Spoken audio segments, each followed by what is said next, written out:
Hi, welcome back guys. This is your friend, the D and WhatIf, with another fanfiction. This is the first part of What If Humans Were Space Orcs with Quirks. All credits for this video go to their respective authors, so please support the real author. Check out the link in the description for more details. Please give this video a like and subscribe to the channel if you want more videos like this. Now let's get into the fanfic.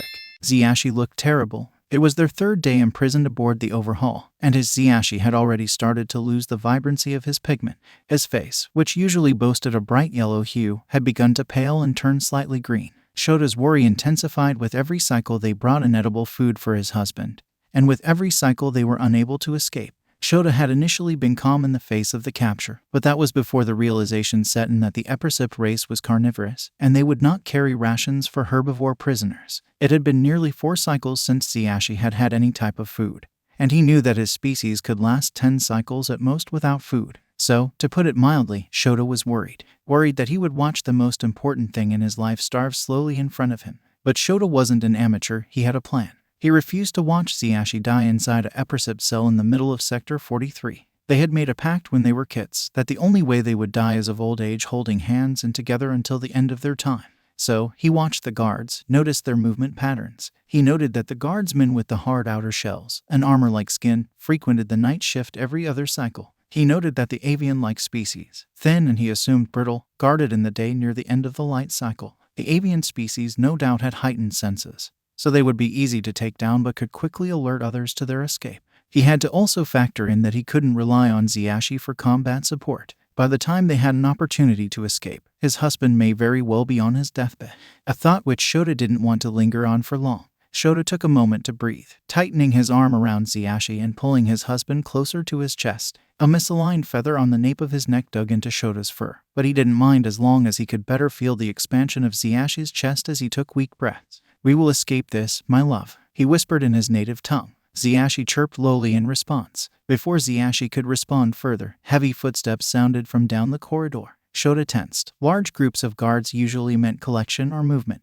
They could take Hijacking from his arms. They could move him to another location, and that would be the last he saw of him. If they were here to separate them, Hijacking could die, starving and alone on a ship of intergalactic criminals. Shota's slit pupils flickered back and forth down the hall, watching the silhouette shadows moving closer to them, and straining to hear the common speech the guards spoke lowly in. As they came into view, Shota struggled to see the bipedal species they dragged behind them through the electrified bars. The fact that they were bringing another prisoner meant that they most likely weren't going to move the other prisoners, so Hijacking was safe for the time being. At that, Shota relaxed his iron hold on his husband, but did not dare to remove his gaze from the guards. The new prisoner, the guards with the armor-like skin dragged behind, was pale pink with minimal fur, but it was covered in green armor-like cloth. Its hands were bound in metal circlet cuffs, and there was a metal guard covering the bottom half of its face, most likely a muzzle to prevent the prisoner from harming the guards with its mandibles. The guard stopped in front of their cell.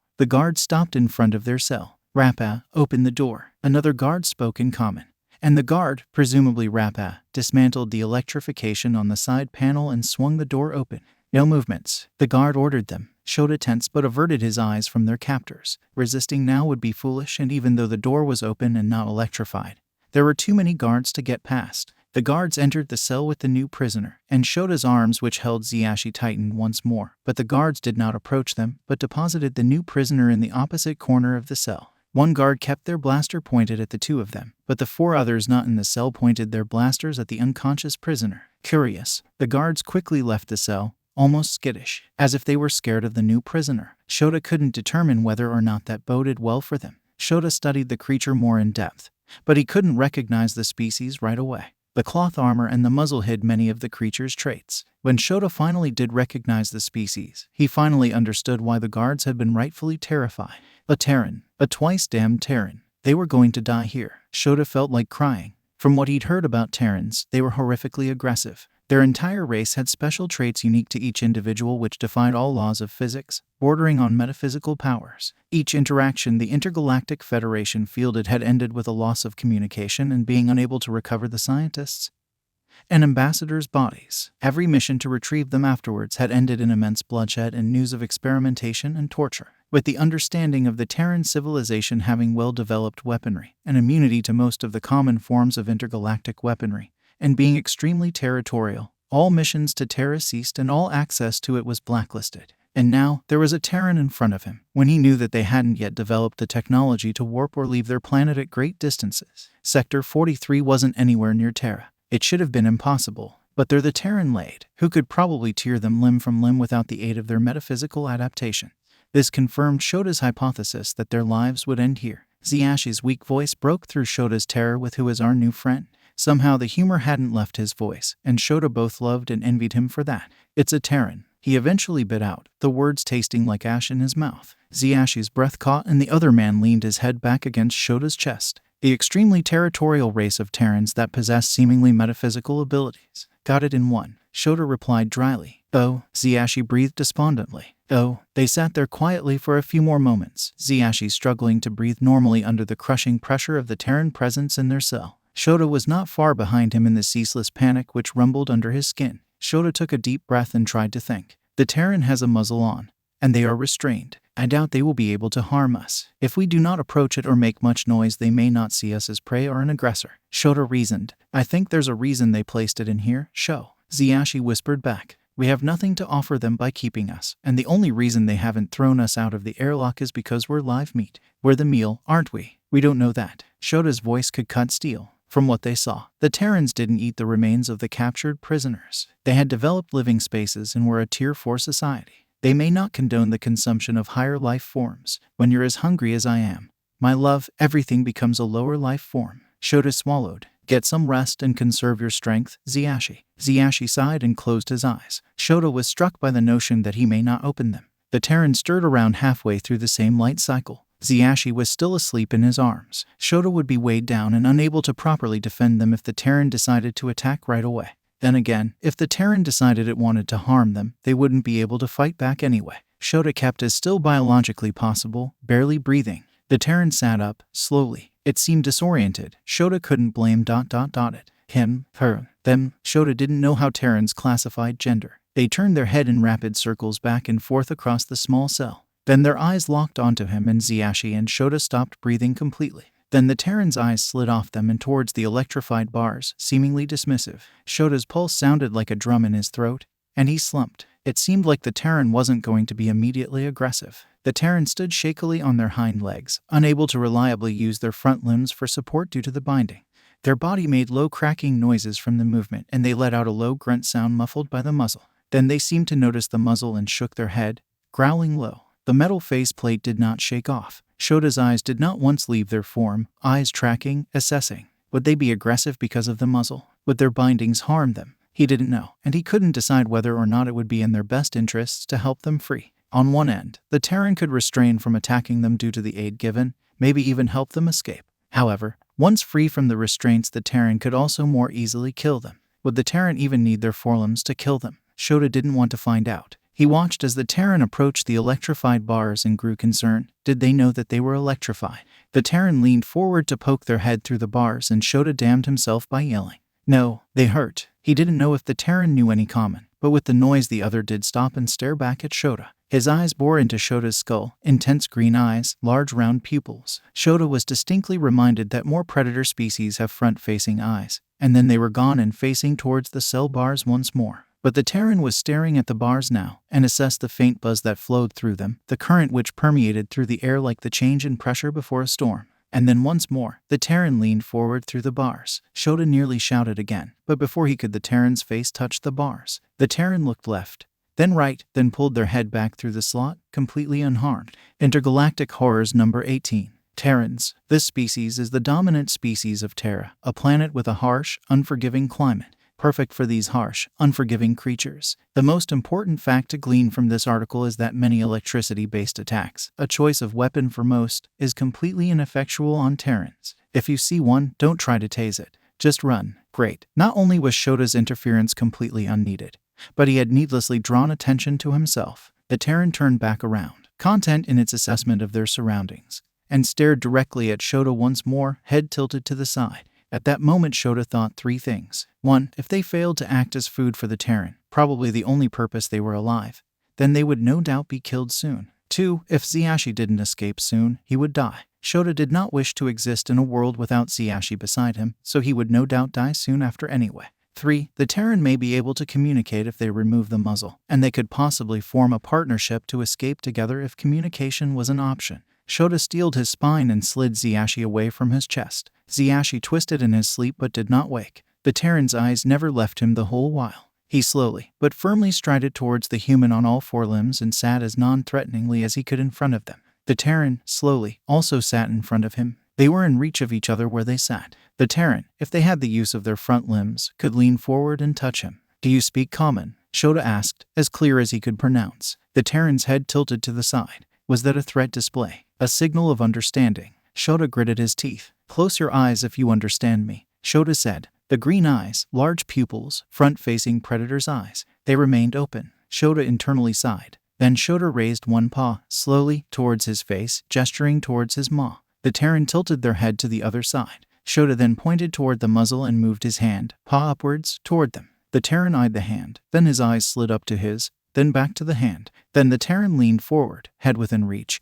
And well, that gesture was easy enough to understand. Shota took care to keep his movements slow and measured, bringing his paw upwards towards where the muzzle was latched in the back. He undid the latch efficiently, taking care not to scratch the Terran with his claws. Any stray hostile movement could mean his imminent death. The latch clicked open and, rather anticlimactically, the muzzle slid off the Terran's face. The Terran straightened from their bent position, working the muscles surrounding their mouth. There was a large red mark surrounding the bottom half of the face, where the ill-fitting muzzle had bit into the fleshy skin. Shota wondered how long the muzzle had been on, and he wondered what terrible act the Terran committed to warrant it.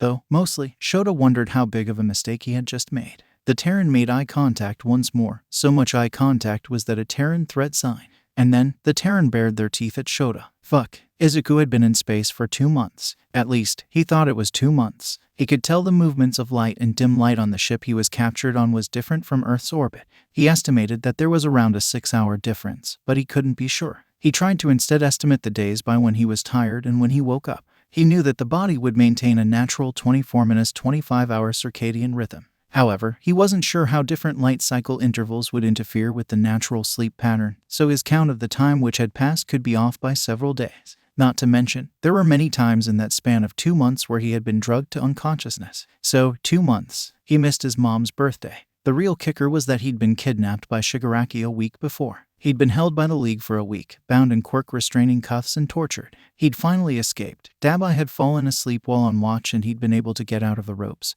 but unfortunately didn't have the equipment to get out of the cuffs. He had escaped, on the run trying to find the closest location to get a cell phone and call for extraction. He was marooned in the middle of a forest, beaten bloody and exhausted, but he had run nonetheless, until he was abducted. Again, there were no beams of light up to a flying saucer. There were no little green men with large heads. There were no vocoded voices saying "we come in peace." There were cockroach-like creatures with guns. They shot him with a dart of Kami knows what.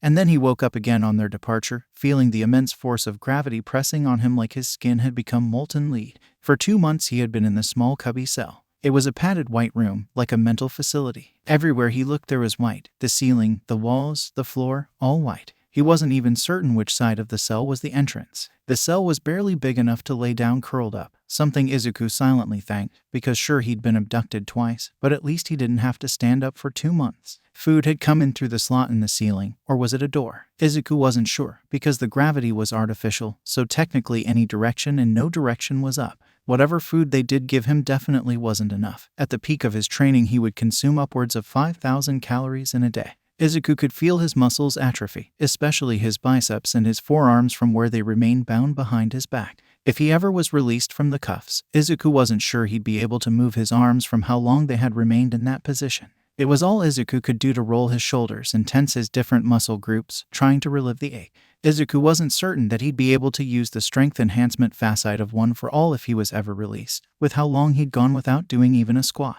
But he knew that it was more important to conserve fluids and energy. With how little they were feeding him, he would only hurt himself if he continued to expel energy. Kami, he could see his ribs now. One of the worst parts of this whole ordeal was that they didn't allow him any modicum of personal hygiene. He hadn't taken a shower in 2 months. When he had to use the bathroom, he had to undo the lower half of his hero suit and go into a food bowl or cup which was left behind. However, they only collected the equipment left in the cell when he was drugged with a dart, so the filth accumulated in the corner of the cell. He wasn't sure what smelled worse, his feces or him. However, by far the worst of it was the isolation. 2 months. Sure, little Deku didn't have friends in childhood. He had no one to talk to but his busy single mother. But the jeers of his bullies, he knew then and now, was better than complete and utter silence. There was nothing, no sounds but the groaning of the ship, no color but his own filthy self and the pile of shit in the corner. Isaku took to humming the All Might theme song just to stave off complete insanity from boredom alone. And then Isaku realized that he actually might be going insane. He started to hallucinate sometimes, and Isaku knew he was going downhill. "You look so pitiful," Shigaraki laughed in front of him. Isaku didn't look up from where he had his knees curled in front of him. Shigaraki wasn't really there. Isaku knew that. He was an audiovisual hallucination caused by malnourishment, dehydration, head injury, and lack of stimulation to these areas in the brain. But that didn't mean it didn't feel real. Isaku was great at observing things. He knew exactly what Shigaraki looked like. The scratch of his crazed voice, the blue stringy hair, the reddened itchy dry skin near the base of his neck where he never stopped scratching. His eyes, which reminded Isaku too much that he had left his friends behind to fend for themselves against his unhinged plans. Isaku wondered whether they were still alive. "It won't matter," Shigaraki cackled. "You'll be dead soon. I'll finally win the game. You've left the match. Poor little Deku, you were never going to win anyway." Isaku really wanted to cry, but he'd already cried so much, and he'd quickly learned that it wasn't worth the water. Isaku would probably die up here. At least with Shigaraki, people had the possibility of finding him.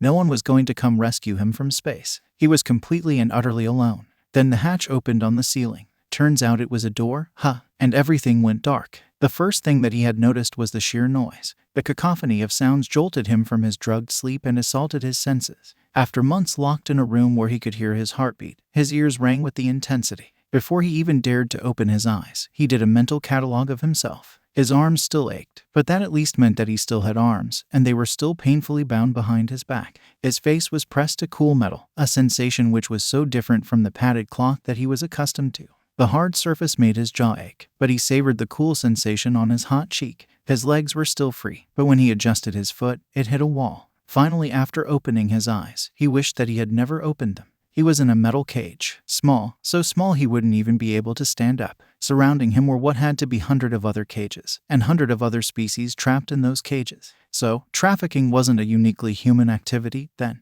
His eyes darted side to side as he struggled to sit up, back braced against the slotted metal bars. The bars were far apart enough that he would just be able to fit his hand through, but looking around he couldn't see the presence of a latch or a human-like lock. He was high up too. There must have been other cages stacked above and below him, packed like sardines in what he assumed to be an alien warehouse. Beside him, in a cage like his own, sat a blue blob-like creature, one that was raging against the bars, throwing themselves against the metal again and again as if they could break through. Isaku didn't bother following suit. He knew the metal wouldn't budge. To his left was a brown-colored creature that looked like a cross between an elephant and a beaver. They were unmoving in the center of their cage. If Isaku wasn't certain that their overloads wouldn't allow it, he would have thought them dead. He sagged against the bars, the chattering of different species surrounding him, banging, wailing, chirps, pops. All of it surrounded him, and suddenly it became very difficult to breathe. Isaku knew what a panic attack felt like. He had several in the past 2 months, and many more before that. But the panic he felt now was only compounded by the fact that what surrounded him was not only his own thoughts, but the screams of the other creatures which he could not save. It was too much. Yue never prepared them for a scenario in which they were kidnapped by aliens.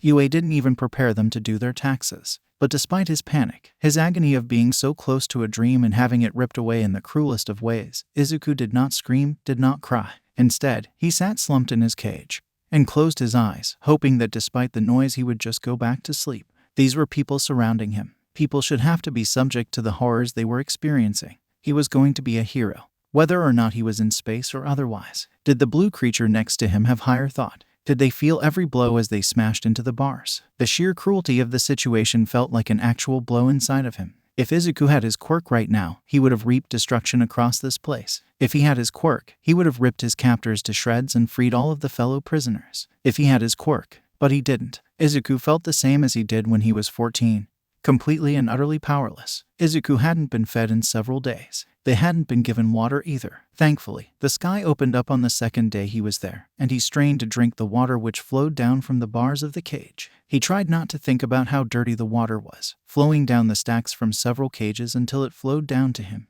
The water, and he hoped it was water, but as it was another planet he couldn't be completely sure, was an unforgiving red color as he licked it from the bars of the pipe. He felt like an animal, put in a cage, unable to clean himself, unable to go to the bathroom without getting on himself and the others around him. If he ever made it back to Earth, he vowed to never put another living creature in a cage. What were they even trying to accomplish here? Were they going to be sold to the highest bidder? Were they sitting here waiting to die in order for their captors to study their corpses? Why weren't they being fed? Isaku had known grave cruelty for most of his pathetic life, but this was something on a completely other level. Isaku would call it inhumane, but there were more than humans in these cages. It was that day when he finally got the answer to his questions. A large crane-like machine lifted his cage, and it threw him into the bars as the crane swung him around and set off in the direction of open air. He grabbed the bars for stability on the landing as the machine placed him on top of a stage in front of an amphitheater filled to the brim with an assortment of different creatures. The stage was occupied by 2 different creatures, one holding a weapon which buzzed ominously at the tip, facing him. The other was faced towards the crowd, clearly addressing it in a language they seemed to share. It sounded full of clicks, with several familiar vowel sounds and consonants which resembled nothing but gibberish to Izuku's untrained ears. And then the auctioneer invited another creature onto the stage. Izuku backed into the farthest corner of the cage as the new creature approached him.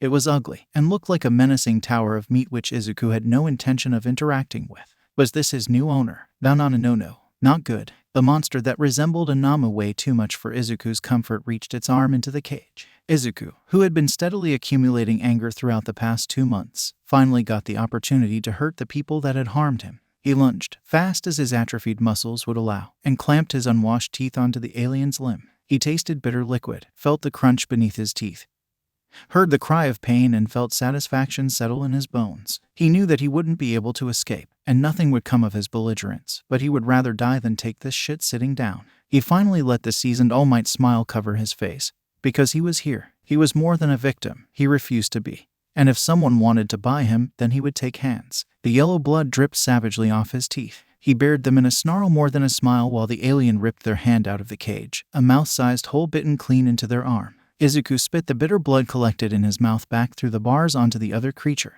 Izuku braced himself for the retaliation of the guard, and watched with dread as the tip of the weapon came down upon his shoulder, the buzzing end striking his skin. He tensed, ready to be in agony. But the weapon came down and all it did was tingle. Izuku straightened. The guard, confused, removed the baton from his shoulder and brought it back down again, and again, and again. Nothing. Izuku, feeling like a king amongst rats, laughed. He laughed and laughed and laughed. His breath started to come short. His stomach hurt. He couldn't breathe, couldn't think. Shigaraki laughed at him from the edge of his vision, cackled like the maniac Izuku could remember all too vividly. He didn't see the dark coming towards him, and didn't realize the creeping darkness at the edge of his vision until he fell to the bottom of the cage, unconscious. When Izuku woke up, he was in another cell, a muzzle firmly planted onto his face. Fuck. Ziyashii woke up to a stray limb tumbling into his aching stomach. The past cycles hadn't been ideal for him, honestly. As a rule, Shota and him don't venture into their missions expecting to come out on top. It was something that Shota had discussed with him many times. When you expect the worst, you can't be disappointed when it arrives. It had helped him many times in the aftermath of their missions, people they couldn't save, saying that at least it was better than they expected. As Ziyashii opened his eyes to his husband barreling into him in a mad scramble to get away from the very awake Terran, he was struck with the notion that this is by far the worst outcome of their mission.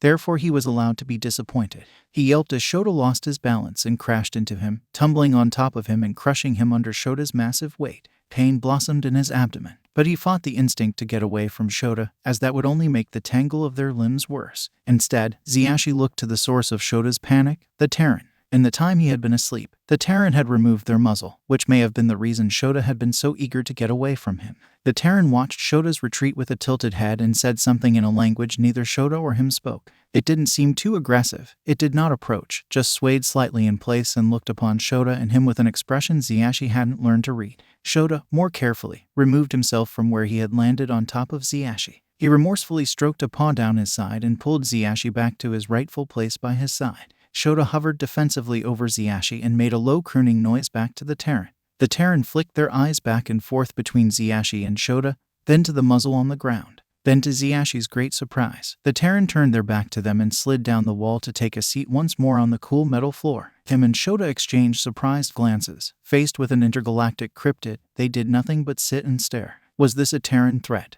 Did they accidentally offend the Terran? Are they resting now to have more energy to eat them later? Ziyashi's hearts were pounding. He could feel them pulse, and silently wondered where they got the energy to do so. From where he leaned into Shota, he could feel that he was in a similar state. "Why in 7 stars did you not tell me the Terran was awake?" he whisper-screamed to Shota. "I didn't want your waking up to irritate the Terran," came Shota's breathless reply. "Well, it looks like I wasn't the one to irritate it, my sweet. I don't think they were irritated, but once I got the muzzle off they bared their teeth." "After you got the muzzle off," was Ziyash's high-pitched reply. Through increasingly loud discussion, the Terran's head twitched back and forth between them, eyes darting left and right, eyes intense and focused. The two only stopped their loud discussion until a strange continuous babble fell from the Terran's mouth. Him and Shota exchanged glances. Was the Terran trying to communicate with them? He tried to listen for a pattern of sound within the continuous mumble, but all he heard was relatively incomprehensible to his ears. Then the Terran stopped, jolting when he realized that he and Shota were staring at him.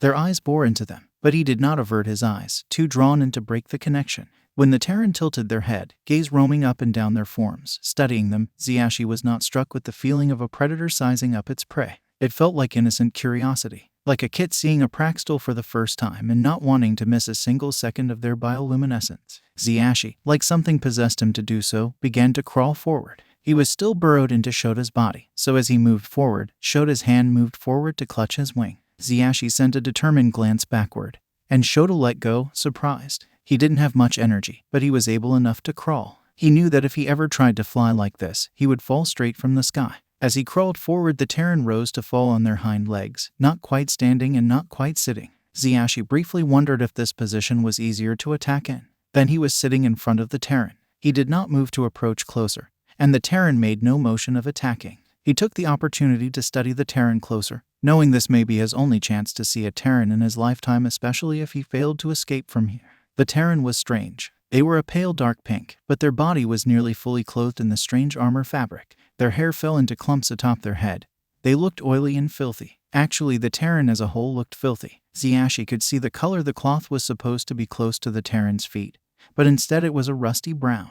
The area around the Terran's mouth was streaked with a red-orange substance. What was that? Now that he was closer to the other creature, he could also smell it. He wasn't sure whether the other smell was repulsive per se, but it was definitely unfamiliar and very strong. Ziyashi straightened into a crouch, and then tried something either very, very clever or very, very dumb. He brought the tip of his feathered limb to his own self and chirped his name. Ziyashi. The Terran's eyes darted to his hand and then to his face, and their face scrunched. Was that Terran confusion? He tried again, touching his chest again. Ziyashi. Then the Terran chirped. It wasn't anywhere near his name, but it was clearly trying to imitate him. Ziyashi. A chirp, closer this time. The Terran's mouth twisted into a small round shape and tried a new method of making the sound. It took him a couple of tries to catch the air, but when he did, the sound that came out was much closer to pitch and timbre to Ziyashi's name. Ziyashi. Ziyashi. The Terran parroted back, nearly perfectly. Even Shota had a difficult time saying his name in Ziyashi's native language, instead preferring to use the common bastardization of it. The Terran looked to their tied arms, then down to themselves contemplatively, probably trying to figure out how to gesture to themselves with their hands tied. Ziyashi took pity on them and pointed towards them. Isaku. They spoke. That wouldn't be so difficult. He knew more difficult names. Isaku. Izuku. Izuku. The Terran separated the different parts of the sound out for him. Izuku. Izuku. Yes, he got it. Then the Terran bared their teeth at him, just like Shota. What happened? Did the Terran not like the way he said his name? Did he make an aggressive moment? Ziyashi flinched back, and the Terran's face relaxed. Ziyashi, get away from him, Shota commanded, but he hesitated. The Terran bared their teeth to Shota when he removed their muzzle, and then once more when Ziyashi said their name.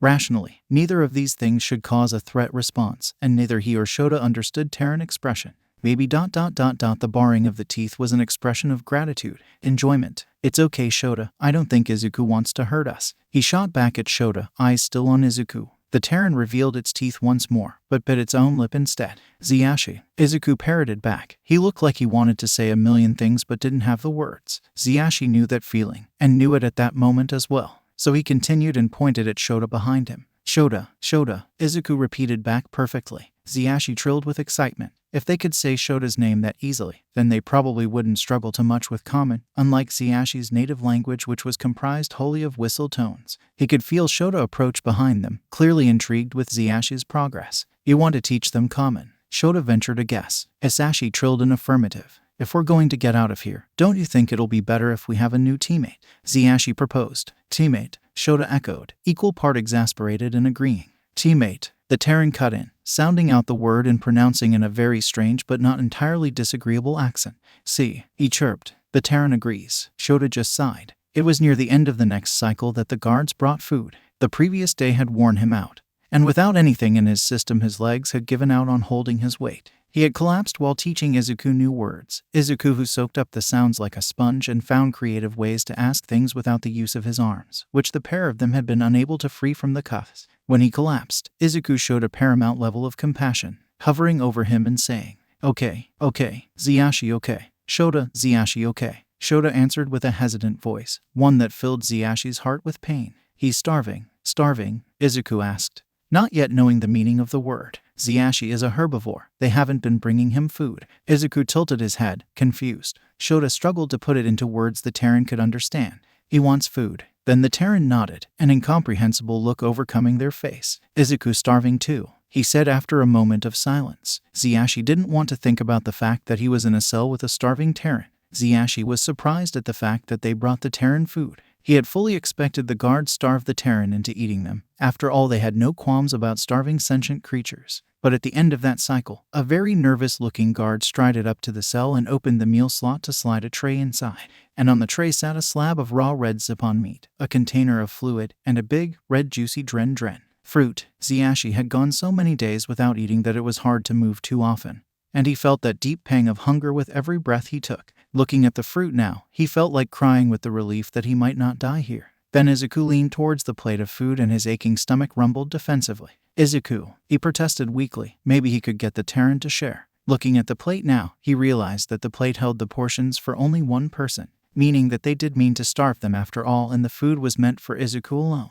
Isaku's head snapped up to stare directly into his eyes. He could see the hunger there, and it was wholly disconcerting to see it directed right at him. He let out an involuntary shudder. There was a tense couple of seconds where no one did anything but stare at each other, and then Isaku spoke. Xiashi ... eat. Need eat. Starving. And Xiashi did nearly cry with relief then. Yes, Xiashi, eat, please, he cried. The Terran's throat bobbed and visibly restrained themselves from lunging at the plate of food. They slid backwards across the floor and brought their knees to the chest, staring at the food intently. Shota quickly slid forward and grabbed the dren, bringing it to where Xiashi laid on the ground.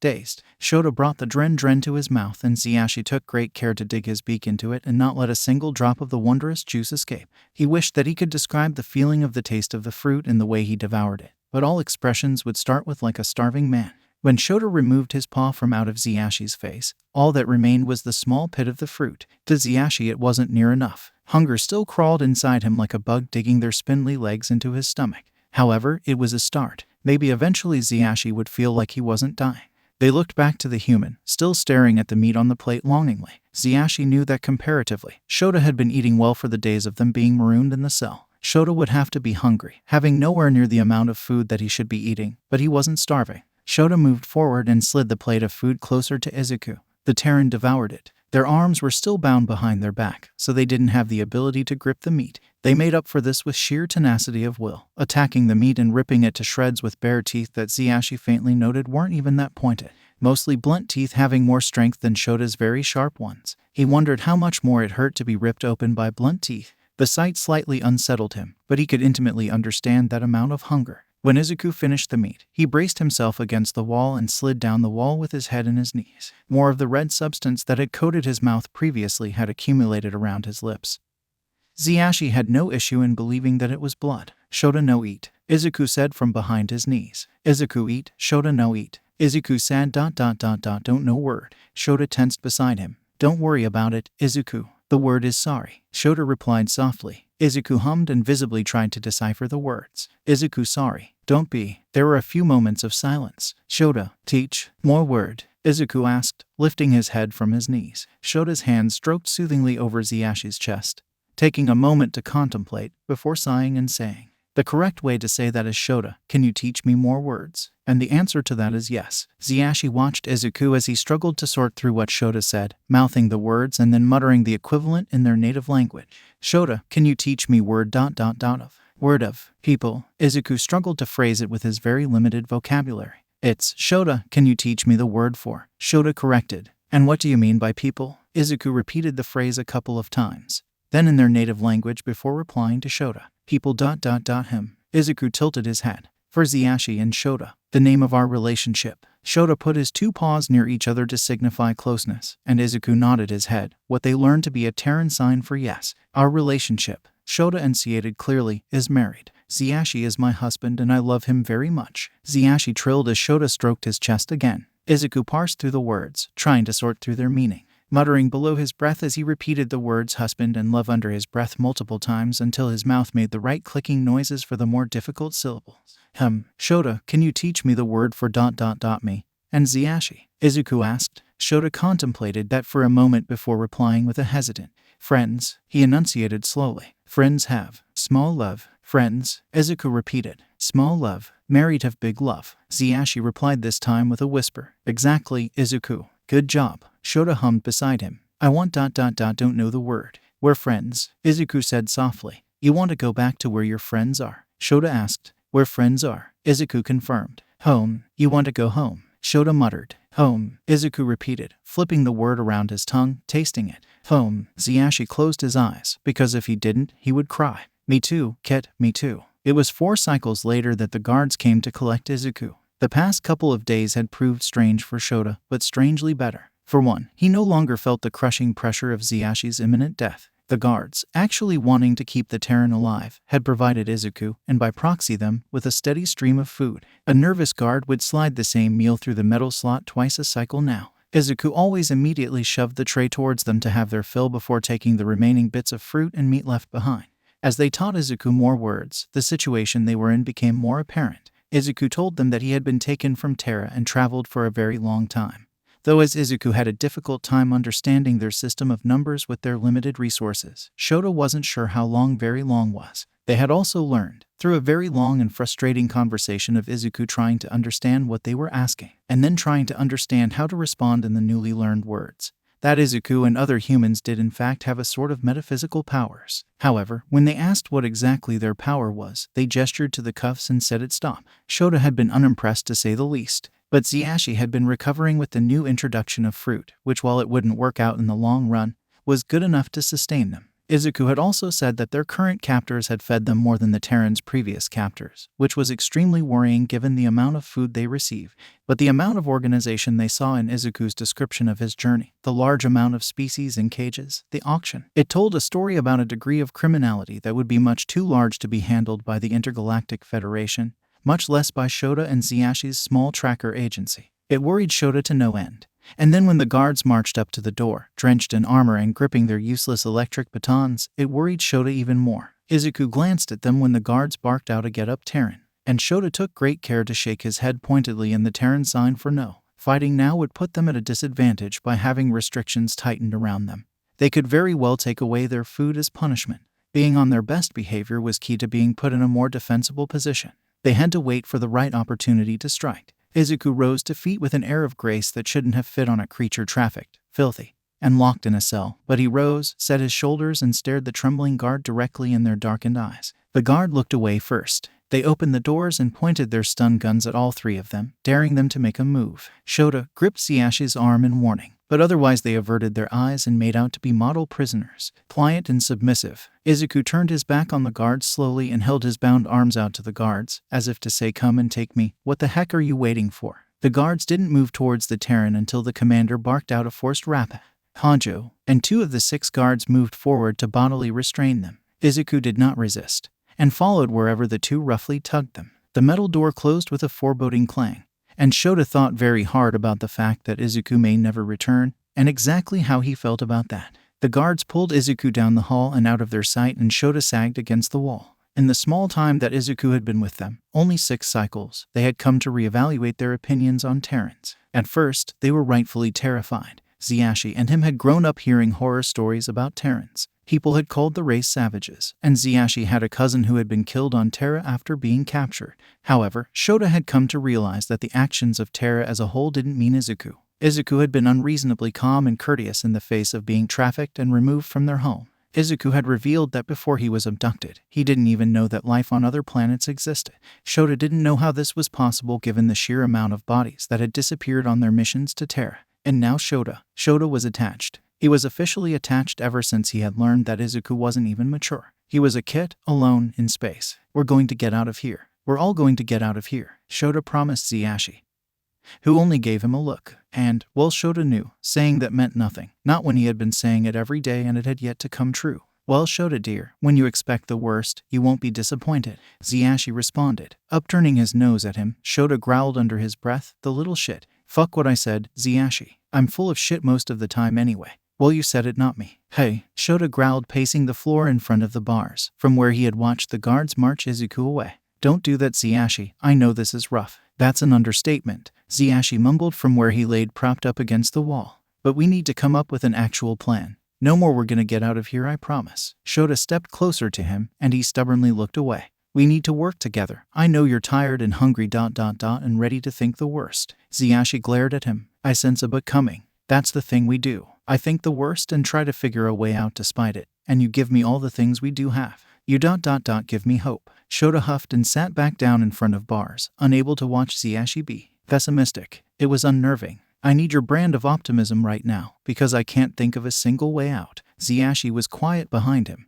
Then he heard a large, trilled sigh. You, my heart, are an idiot, Xyashi declared, and Shota drooped with the tone his voice held. Light, playful, and Xyashi acknowledged. But what for this time? We already have a way out. I estimate they'll be back by the end of the cycle, Xyashi replied. You think Isaku will free us? Shota asked, more warily when he saw the glint in his husband's eye. Isaku has electrical resistance to the guards' tasers, to the electrified bars, a metabolistic advantage to their tranquilizer, great strength despite starvation, and a hidden power which is only stopped by those cuffs. Xyashi replied in a voice that screamed, do I really have to spell it out for you? Do you really think that the overhaul can keep us here? Shota, reluctantly, conceded to his husband's superior logic. So let's plan. He sighed and dropped to the floor in front of Xyashi, bringing their foreheads together in a brief moment of apology. Xyashi trilled softly in return. Later that cycle he heard the loud commotion of a group of guards stomping down the hall. Shota held his breath in the hope that Isaku would return to them. He got as close to the humming bars as he dared to,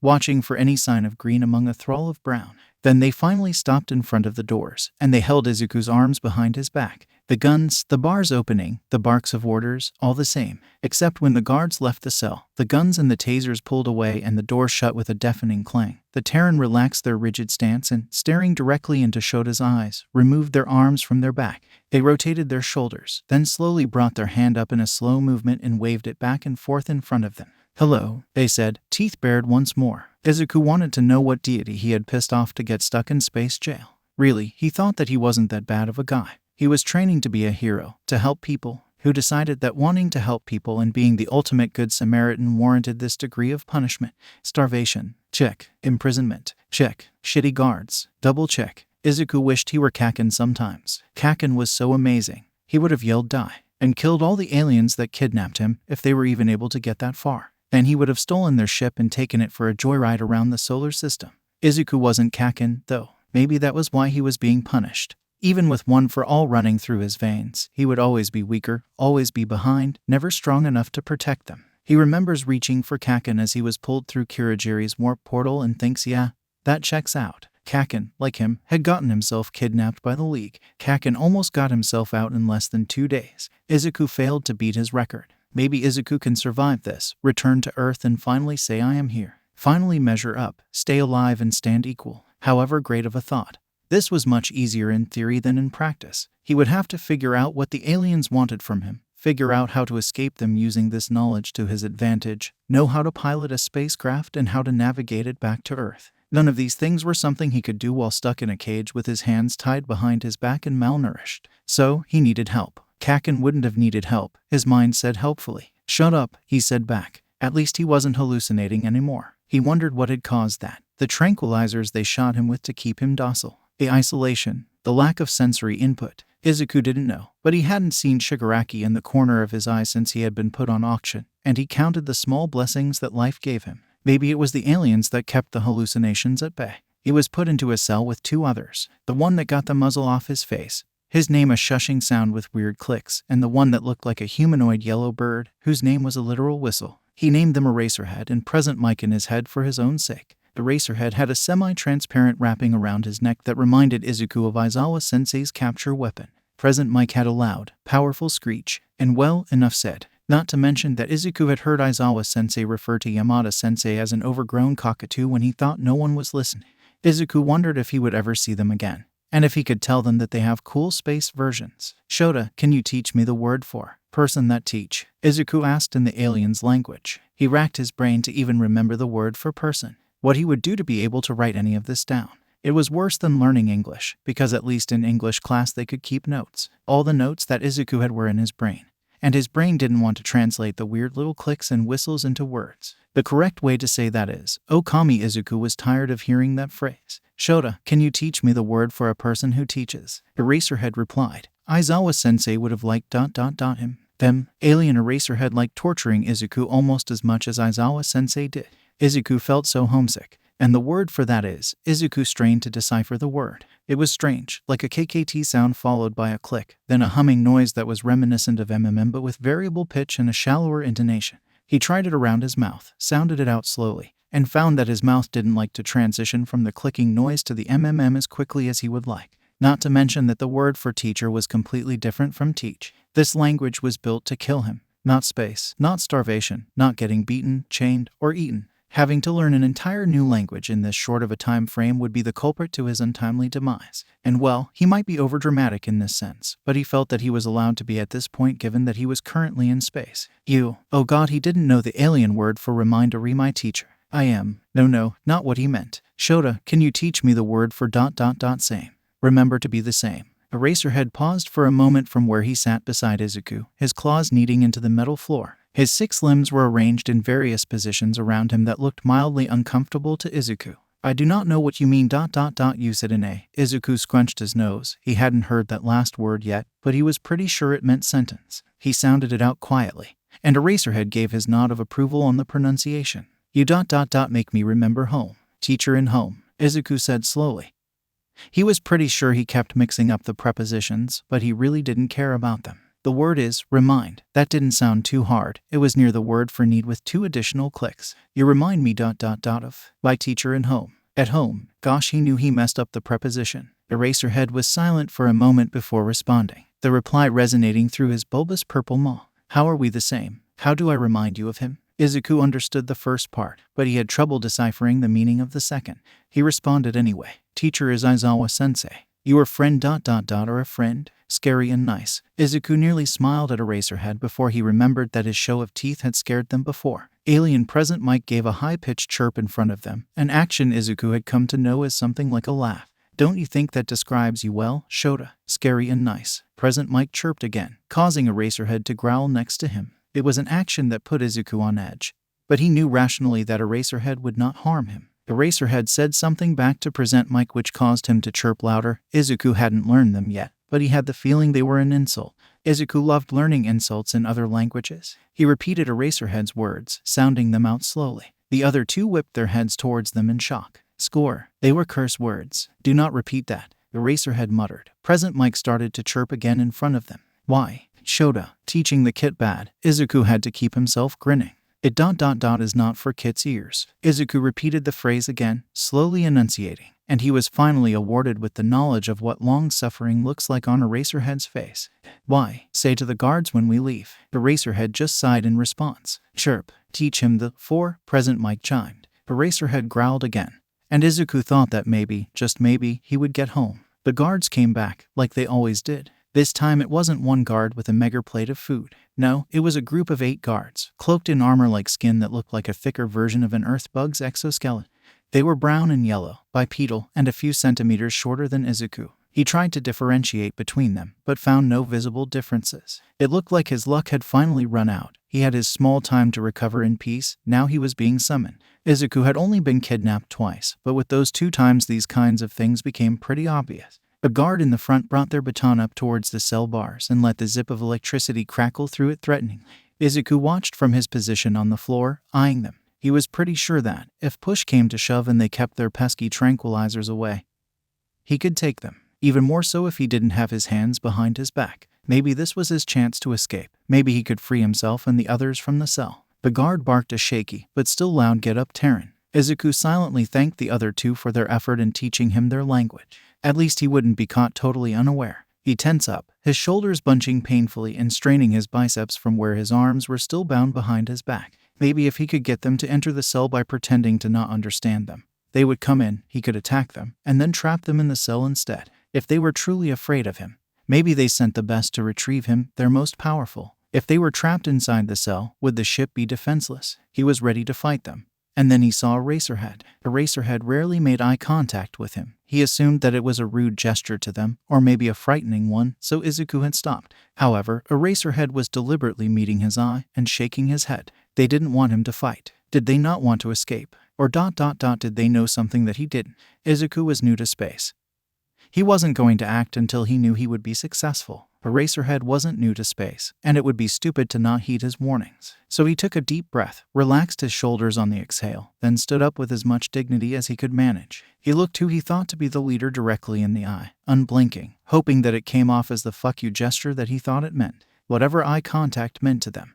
The armored species looked away after a moment of his unblinking gaze, and Isaku, for the first time in months, had felt like he won something. They opened the door, slowly, like they were scared of him despite the fact that they were the ones holding the guns. And that's it, they opened the door. Not one of them moved further. Isaku felt like rolling his eyes. Minta would have been braver, and has been braver, than these people. Despite all of his instincts warring against him, he turned his back on the guards and offered his bound hands to them. One of them yelled something, and he finally heard them approach and then gripped the back of his wrists. Thankfully, they didn't see the need to sedate him, or else he would have had another killer headache like the one he woke up with. He wondered where they were taking him as they marched him out of the cage, but eventually stopped trying to think about it.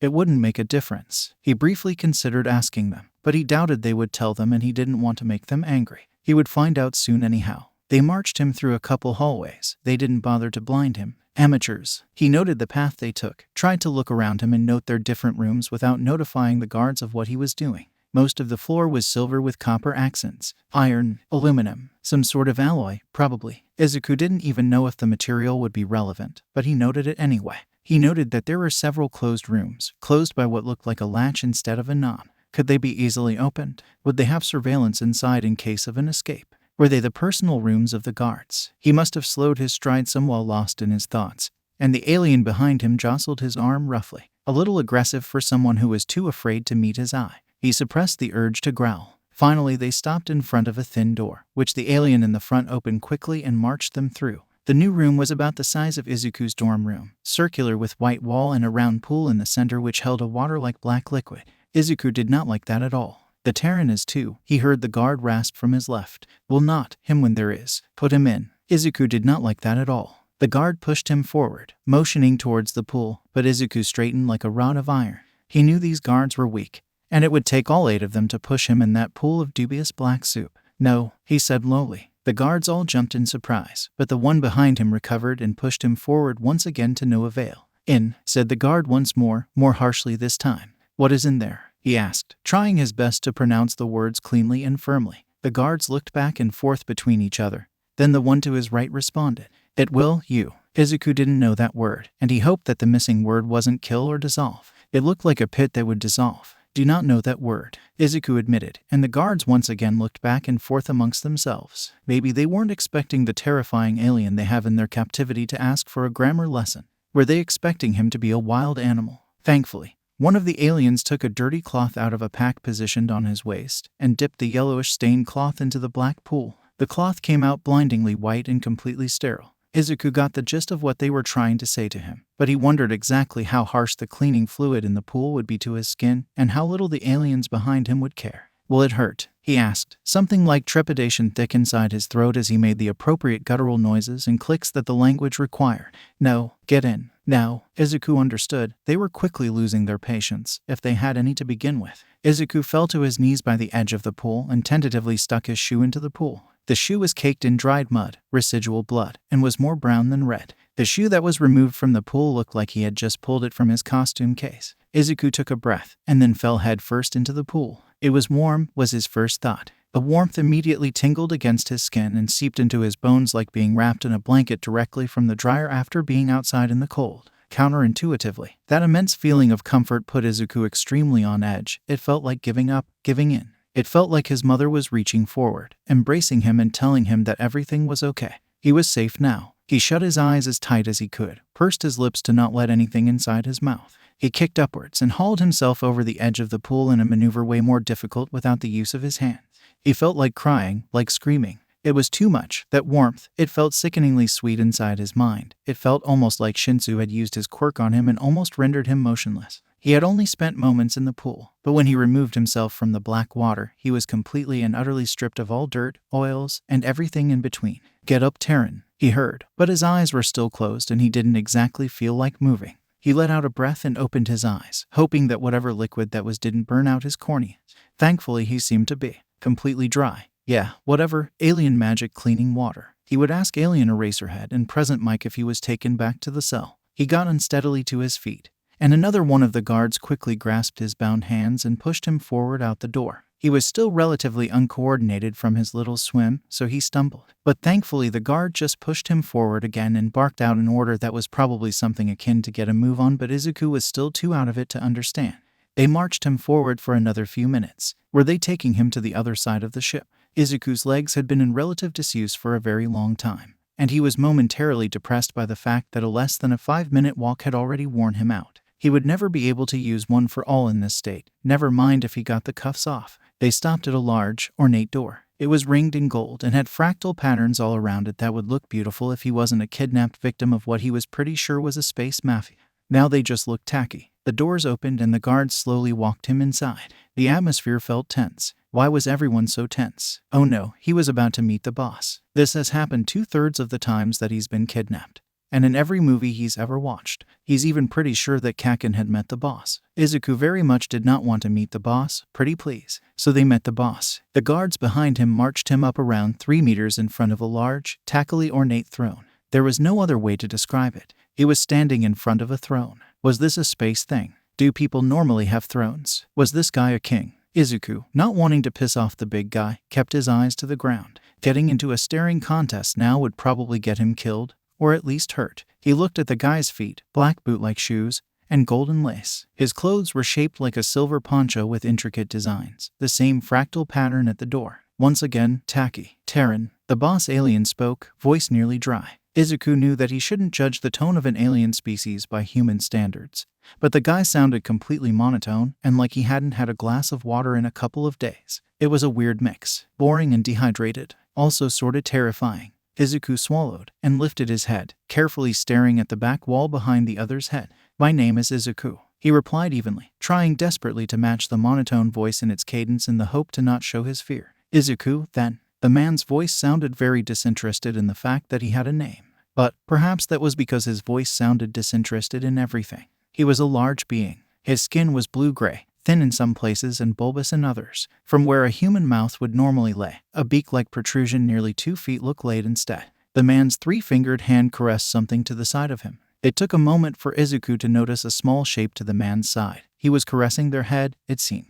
It was a small humanoid figure with white hair or fur. Their skin was a toneless dark pink. A small horn protruded from their forehead. They almost looked human. In the age of quirks, they could have passed for one. They also looked terrified. Izuku forced his eyes away from them. He knew that no matter how much he wished to sweep her up and run, that he really didn't know anything. He would continue to know nothing unless he asked for answers. "My name is Chisaki," the man said at last, letting Izuku's eyes roam about. The man's hand was still petting the other alien's head like they were a cat. The display unnerved Isaku, even more so given that the other alien was the size of a human child. Isaku didn't know if they were a child or not, but the fact that they looked like one gave Isaku very bad vibes. "I am the of this ship. Hello, Chisaki." He didn't know what the other word meant in the middle, but he was pretty sure it amounted to leader. "You are An," the other man, who he dubbed to be alien Yakuza guy in his own language, spoke softly. Izuku didn't like the guy's tone, but he also wasn't sure if that was just the guy's voice. "I do not know that word," he admitted hesitantly. Sue him, he started this language less than a week ago, and without a direct translation to Japanese, it was slow going. "Not important," the other said, then he spoke very slowly. "What is important is that you understand this." Izuku parsed through the words, then nodded. "You are mine now." His tone was deadly, and the suddenly cold presence seemed to suck all of the oxygen out of the room. "This is your only." Izuku's mouth was dry. "I do not know the last word. It means that if you try anything." His hand tightened on the little creature's head from where he was petting them, twisting the hair up in his claw-like fingers painfully. The little creature cried out, but quickly silenced themselves and started to shake. I will not, to kill you. Well, that part was clear. I understand. His voice was surprising even for how fast his heart was pounding. I do not fight. But you will. Isaku didn't like the sound of that. Not at all. There is one thing that Terrans are good for. You want me to fight? Izuku asked slowly. Yakuza-guy's eyes thinned to slits, and Izuku was struck with the urge to take a step back, but the guards behind him were still holding onto his wrists. In time, the man finally released the other alien's head from his grip, and he resumed to pet their heads soothingly, as if it weren't tight in his grasp moments before. On to other, you haven't been eating. Izuku was struck with a sense of whiplash. The coldness that was in the room was swept away, and all that was left was a sense of confusion. Not to mention he could barely understand what the man was saying. I eat, Izuku said slowly, not really understanding. You bring food, I eat.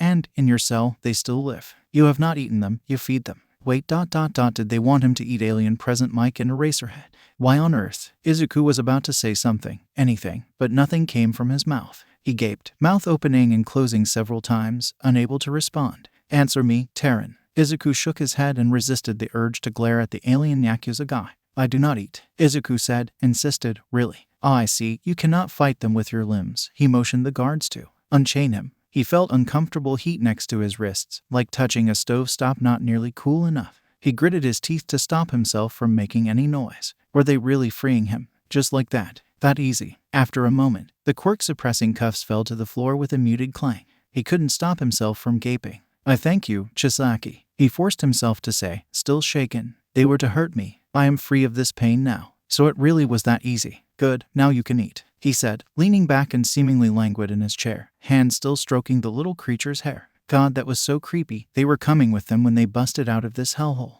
Okay, so he was expecting Izuku to eat alien present Mike and Eraserhead now. That was fine, that was great. He wanted to throw up. He was going to correct the Yakuza guy that no, he would not be eating his friends in the very near future. Thank you very much. But he then decided to not poke a sleeping bear. Get this, back to his cell, we are done. The Yakuza guy made a little go-away motion with his claw-like hand. The guards behind him gripped his newly freed arms tightly. Izuku hadn't even moved them from their previous position, nearly forgetting that the cuffs were gone. Izuku silently wondered if he would be able to move them forward after so long behind his back. The guards marched him out of the room briskly, and his legs felt wobbly as they pulled him along. Izuku had just waved into the abyss, and the abyss waved back. He was going to take a long nap after this. In a daze, they stopped in front of Izuku's usual cell. Eraserhead and present Mike sat unperturbed inside, to Izuku's great relief. He watched as they punched in the security code to the door. They did it right in front of his face, out in the open. Their security was terrible. Izuku could reach through the bars and reach the pad.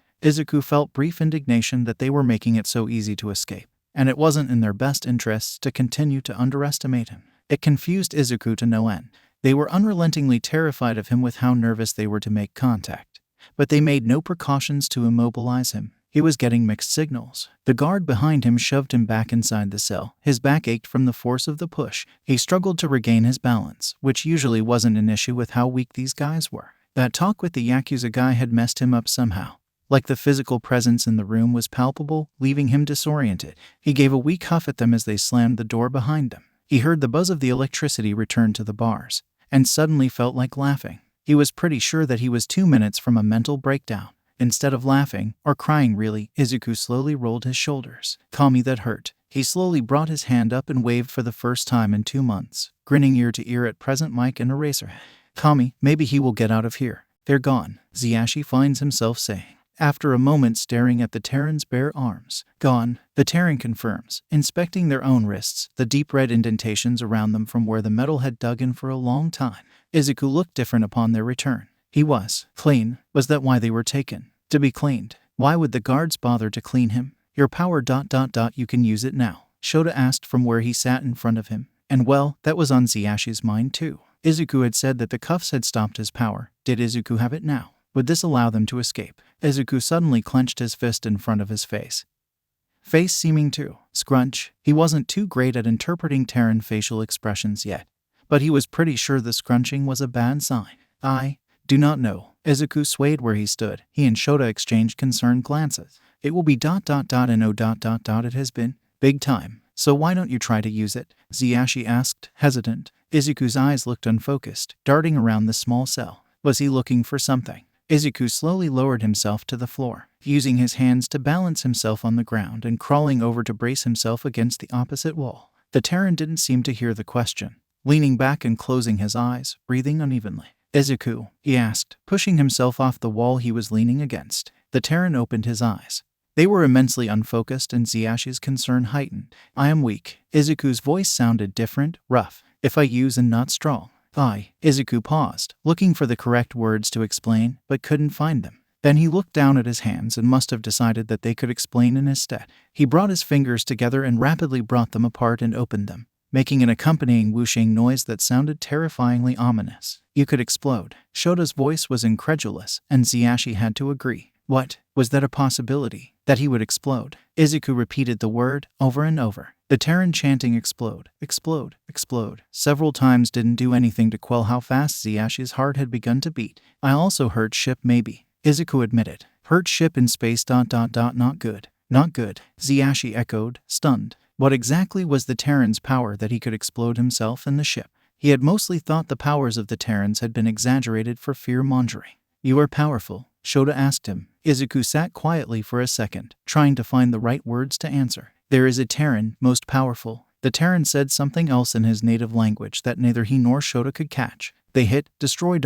city. City. He does not. He is kind, but he can." Neither he nor Shota were capable of responding to that. Did Izuku just tell them that the most powerful Terran was capable of leveling a city with one hit? "I have this power," Izuku said, like it was normal to admit to someone that he had the power of leveling a city. "But I am weak ... when take an eye. Kit, I am Kit. Not use big power." They sat there in shocked silence for what seemed like an eternity. Izuku didn't look at them. His green eyes were planted directly onto where his hands were curled gently into his lap. Only moments later his eyes shot back up to make direct eye contact with Ziyashi, unwavering. "I will sleep now," said the Terran. "I am tired." Ziyashi could only nod, then watched as Izuku slid his back down the wall until he had curled onto his side in a small ball, using his hands to support his head. The only thing he could think was what the fuck. Izuku wasn't asleep for long until he began to shake. He didn't know why. Obviously he wasn't an expert of Terran biology. Were they sick? In distress? Ziyashi inched closer to them, being careful to not make any noise to avoid waking the other. The Terran's lips were moving strangely, as if they were mouthing words, but not speaking them aloud. Their whole body was vibrating, tense and violent. "What's happening?" a whisper screamed to Shota, who huffed in response, as if to say, "I've got no fucking clue." Ziyashi debated whether or not he should try to wake them up. They had been excited earlier. However, whatever this state was could be dangerous to the Terran. On the other hand, it could be completely normal and waking them up could be detrimental to their health. Ziyashi had no idea which action, or inaction, to take. Finally, he decided that waking the Terran up wouldn't be so bad. They could always go back to sleep. They never seemed to have an issue with sleeping before. Surely if Ziyashi woke them up it would be safer to ascertain that they were all right and then let them go back to sleep. So he reached forward, touching the Terran's arm lightly to jostle them. The tips of his claw pads rested on their arm for only a moment, and then everything went downhill from there. Ziyashi watched in muted horror as Izuku's eyes snapped open, electric green crackling with the intensity of a dying star. He was on his back before he even realized that Izuku had moved, his breath knocked from his lungs and dazed. Looking up, he found Izuku hovering over him with an expression like a wild animal. Initially, he had figured that Izuku baring their teeth was an act of aggression instead of an expression of joy. He had learned to interpret that as happiness rather than thinking he was about to be attacked. However, the growl that rumbled savagely deep in the Terran's chest made it clear that Izuku baring his teeth now was nothing but pure wrath. Ziyashi was reminded of those dull teeth ripping into their raw meat. Electricity seemed to arc off them in waves, rippling in an organic rhythm he couldn't hear. The cell glowed green, and all Ziyashi felt was considerable heat. He turned his head and closed his eyes, waiting like prey about to be ripped into. A moment passed, then another. A couple more. The growl stopped. The body above him tensed. Ziyashi dared not to breathe, but let one eye peek open in trepidation. Izuku was still braced on top of him, but the electricity had stopped. The heat had stopped burning like touching hot ash. Izuku's eyes no longer shined a toxic green, but were instead dazed and clearing. Then they locked eyes with Ziyashi, and he couldn't describe how he knew the depression on the Terran's face was pure, unadulterated horror. They ripped themselves off of Ziyashi. The movements gave Ziyashi emotional whiplash. The cold of the cell's air replaced the blistering heat that he once felt with Izuku pinning him to the floor. Izuku's back hit the wall with an audible clang and Ziyashi could finally feel himself breathing again. Izuku was crying out, distressed, knees to their chest. Their now free hands were now covering their face. They were repeating the same word over and over in broken standard, voice cracking. Sorry. Zyashi, still dazed, tried to pry himself off the floor, but fell back down as his wings failed to properly support his weight. He felt arms reach behind him and drag him backwards away from Izuku. Shota, Zyashi, did he hurt you? Shota's voice demanded from behind his ear. His husband had pulled him into his side, two of his limbs bracing Ziyashi's ribcage. He failed to respond, still staring at the Terran who had begun to rock back and forth. Sorry. Zyashi, fine, he snapped involuntarily. He didn't hurt me. It didn't look that way to me. Shota growled, pulling him closer to his chest so tightly Zyashi could scarcely breathe. He fucking attacked you. It wasn't on purpose. Zyashi regretfully pushed Shota's arms away, but the constriction had begun to hurt. He fretfully waved a wing in Izuku's direction. Look at him. Sorry. I'm fine. Go see if he's alright, he ordered. Shota sucked in a breath, obviously not wanting to go near the panicking Terran. But Zyashi also knew that there was no way he would let Zyashi approach him. Frustrated, his husband let him go and creep towards the Terran. Sorry. Izuku. Shota tried to catch his attention, but the Terran just kept their head in their knees and continued to rock, their arms wrapped around their legs. Izuku, calm down, kid. It was like they didn't hear them, or perhaps didn't care. Shota's paw hovered near Izuku, but after what happened to Zyashi, he was obviously hesitant to touch the Terran. He made the decision not to touch him, instead sitting down near him and talking to him in a low, soft voice that Shota would reserve for panicking kids. Well, Izuku was a panicking kid. It didn't seem to work. Nothing seemed to be getting through. Sorry. Then he got an idea. Izuku was new to standard. They could barely understand them when they weren't a panicking ball rocking in the corner. There was no way they could understand them now. Shota, say something in Terran, he called out. I don't know anything in Terran. Sorry. Zyashi did. He remembered one thing that the Terran said. They said it with reverence right after saying the most powerful Terran. Say All Might. Shota took the hint and began whispering the Terran word to Izuku. And, miraculously, it worked. Izuku gradually began to calm down. They stopped repeating the word sorry over and over. Zyashi never wanted to hear that word again, especially not from Izuku. The tight clutch that they had had on their folded legs loosened considerably, but their knees stayed firmly planted into their chest. Zyashi knew exactly what had just happened to Izuku. He just didn't know that Terrans could apparently have panic attacks. He scooted closer to Izuku, hands hovering over Izuku's arm. Izuku's breath came in short pants, but he was considerably calmer than a few moments ago. Izuku, can I touch you? He asked softly. Izuku's breath caught, and after a few moments, tentatively began to nod. Zyashi rubbed their shoulders soothingly, shushing the still shaking kid. Izuku finally raised their head, opening reddened eyes that were leaking water. Were they supposed to be doing that? I'm sorry, they said, again. The word grated on his nerves. Don't ... just don't. No more sorry, he muttered, still rubbing the kid's shoulder. I hurt. Zyashi okay? They asked, tone remorseful. Zyashi nodded back at them, firm. Everyone's okay, kid. You didn't hurt me, he told them, not even having to lie. He was fine. His back hurt some, but that wouldn't last half a cycle. What happened, Izuku? Izuku seemed to still be dazed, and they took several moments to decipher what he had said. He closed his eyes and muttered something in Terran before responding. I sleep. I do not know the word. Fear ... on ... I in sleep. See things in sleep. Wake in fear not gone. Izuku's head hit the cell wall with a loud thump. I don't know what you mean, Zyashi admitted. Neither me or Shota see things when we sleep. Is this normal for Terrans? Yes, they muttered. I have big fear. Big fear not normal. Well, to Zyashi that made complete sense. How many Terrans had been trafficked and then locked into a cell? He hoped there weren't many. Although, what didn't make sense was that they could be tormented in their sleep as well as upon their awakening. How unfair was that? Well, don't be afraid, Zyashi said. And he could see Izuku mouthing the word afraid, then mouthing something in Terran. You're the scariest thing around here. You may be weak now, but you could kill everyone on this ship, easy. Izuku met his eyes and swallowed. And that is what I'm afraid of. Shota wasn't someone who lived his life run by his emotions. He made his decisions based on logical assumptions. When he trained to be a ranger in his youth, it wasn't out of an emotional need to be in space, to explore the universe. There was intellectual curiosity, of course, but the choice had been purely logical in the assumption that the future career would suit his biological capabilities. However, this did not hold true in the case with anything pertaining Zyashi. His actions regarding his husband bordered on highly illogical, a primal need to ensure the safety of his beloved. Seeing the Terran kit pin Zyashi to the floor had not incited a rational response in Shota. Shota's instinct screamed at him to take out the predator, neutralize him for attacking his beloved. He nearly assaulted the Terran, Isaku, before they removed themselves from Ziyashi's person. He was quickly learning that Terrans were more complicated than he had feared. Isaku was still recovering from their breakdown, backed into a corner and slightly shaking. Shota wondered if this was an involuntary muscle response. What evolutionary function would it serve? Unimportant. There were more important things to consider. They might not bring more food. Isaku spoke, cutting through Shota's careful contemplation of their circumstances. They what? His throat constricted as Isaku met his eyes, face carefully devoid of emotion. They might not bring more food, Isaku repeated, clenching a fist where it laid on their knee. Why? Of course Shota could infer, but he would rather not have his fears confirmed. They hadn't brought the scheduled food this past cycle. The captain, Chisaki, wants me to eat you. And well, Shota wished that he was better at reading Terran facial expressions, because he had no idea what Isaku was going to do about this fact. He knew that Isaku wasn't going to eat them, obviously. Isaku was starving before and hadn't laid a hand on them. Also, Isaku had met the captain of the ship, an interesting development.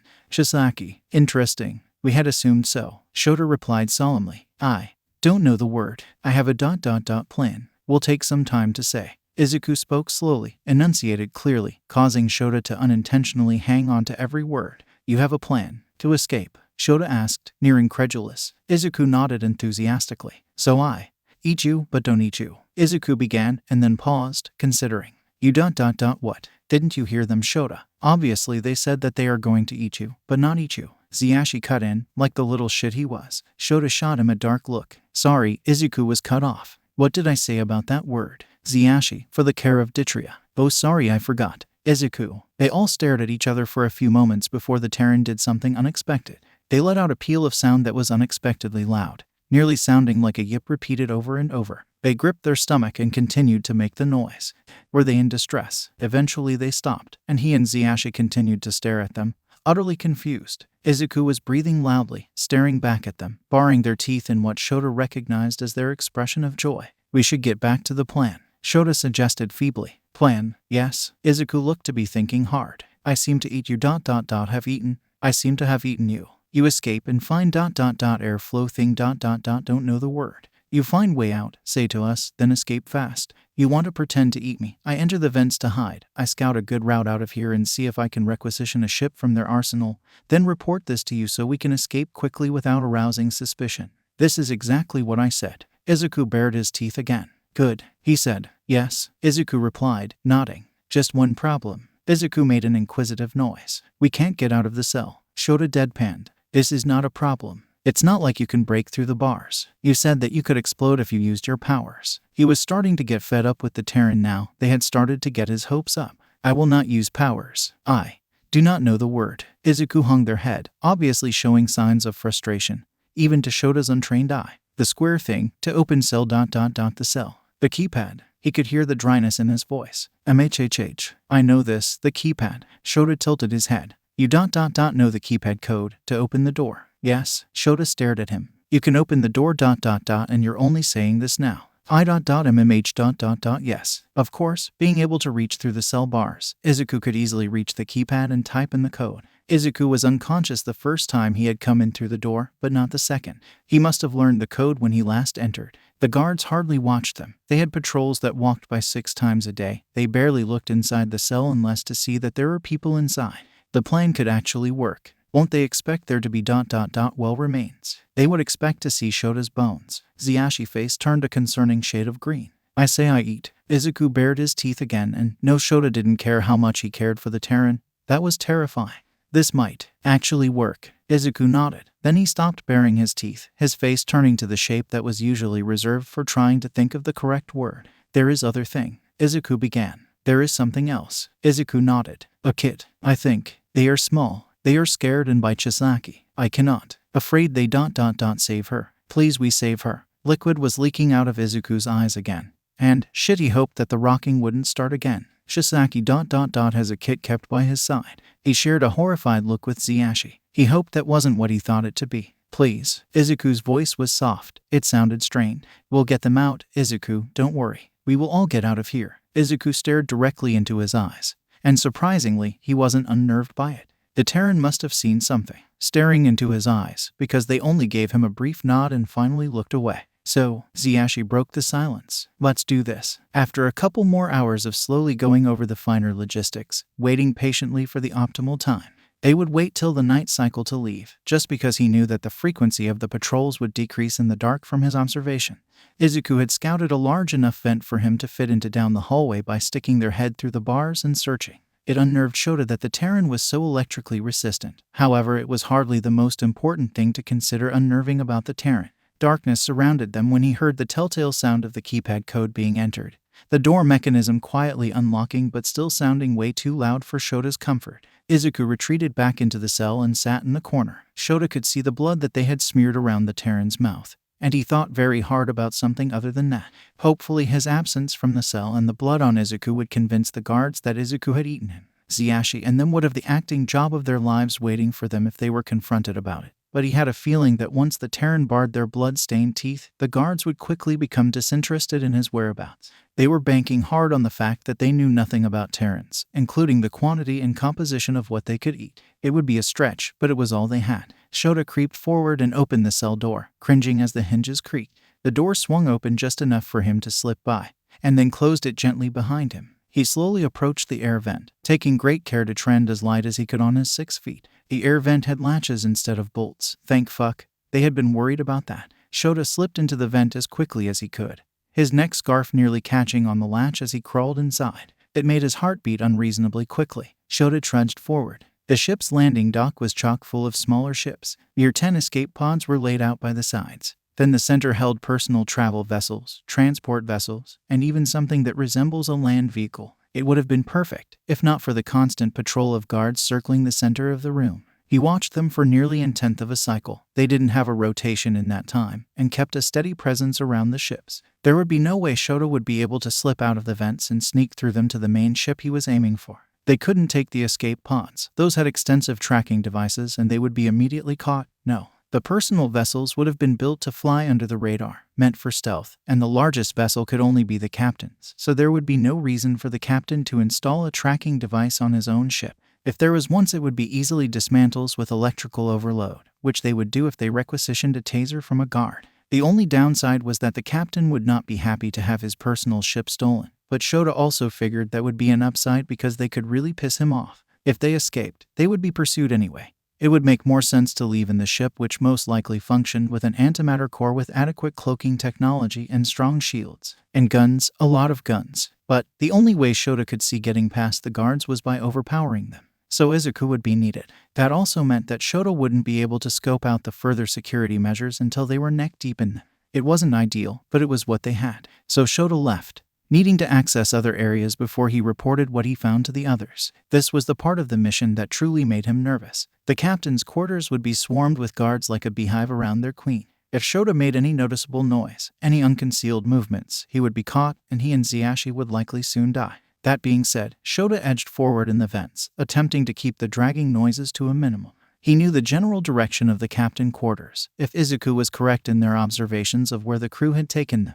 However, finding the actual room he was looking for was a pain, and it took more time than Shota was comfortable spending. He looked through a vent, and finally he saw Chisaki as Isaku had described. He looked important, clean and well adorned in robes he assumed were reflective of his cultural importance. His skin gleamed in a washed-out blue, like dry faded fabric. He was bathed in so much gold that it could act as a second skin. This didn't set off any alarms in Shota. It was a seemingly normal appearance for anyone in a high station.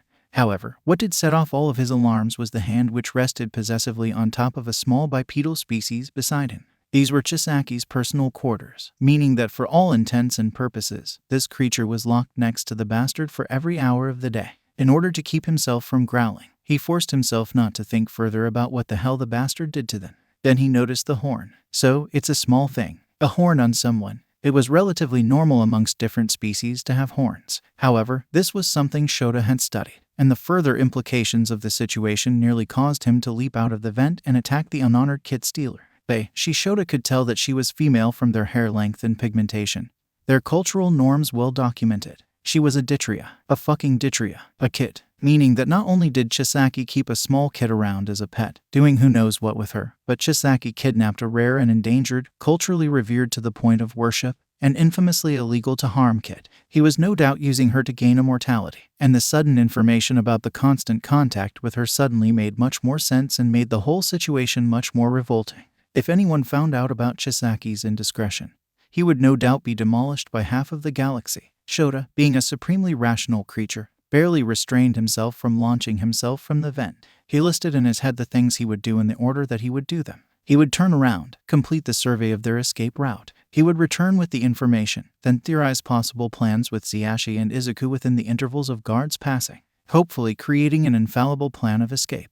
In that plan, it would include murdering, or he supposed horrendously maiming would also work, the captain, and absconding to the ship dock with the Dietary kit and escaping using evasive maneuvers. He would return to headquarters, garner support from his colleagues, and destroy the entire criminal empire taking place right under everyone's noses. He would find a way to return Isaku home, hopefully not breaking any intergalactic laws, or being killed in the process. He would crawl inside a sleeping pod and refuse to exit it until several cycles had passed. He swallowed, hoping the noise didn't seep through the vents, and took one last look at the scene below him before trudging forward. It went against everything he knew to not kill the man now, but he knew that he would not succeed, and they would both likely be punished in the process. Fuck, he hated being rational. If there was one thing Isaku thought he would never do, it was voluntarily smear blood on his face. He had just gotten clean. He suffered through the ominous pit in the ground so cleansing he was surprised his hair wasn't white. He hadn't really noticed the piles of oil and dirt smeared onto his face until they were gone.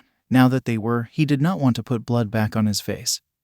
Thank you very much. Shota had cut open his flank, a small cut, with the edge of the discarded muzzle, then had taken his own paw and offered the orange-colored blood to Isaku like some sort of twisted gift.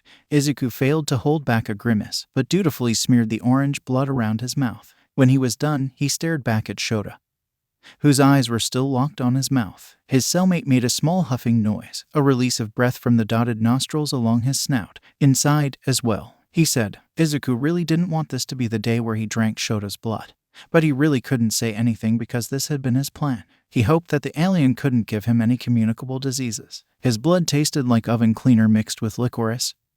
He gagged, satisfied. Shota sat back on his haunches and licked the rest of his own blood off of his paw to clean it. Isaku held back a grimace. Do not fear, I will never eat you, Isaku told Shota, who had finished cleaning off his paw. Isaku still had the foul taste in his mouth, like anise-flavored Windex. As you have said, he replied, like someone whose blood tasted like cake instead. You are disgusting, Isaku said emphatically.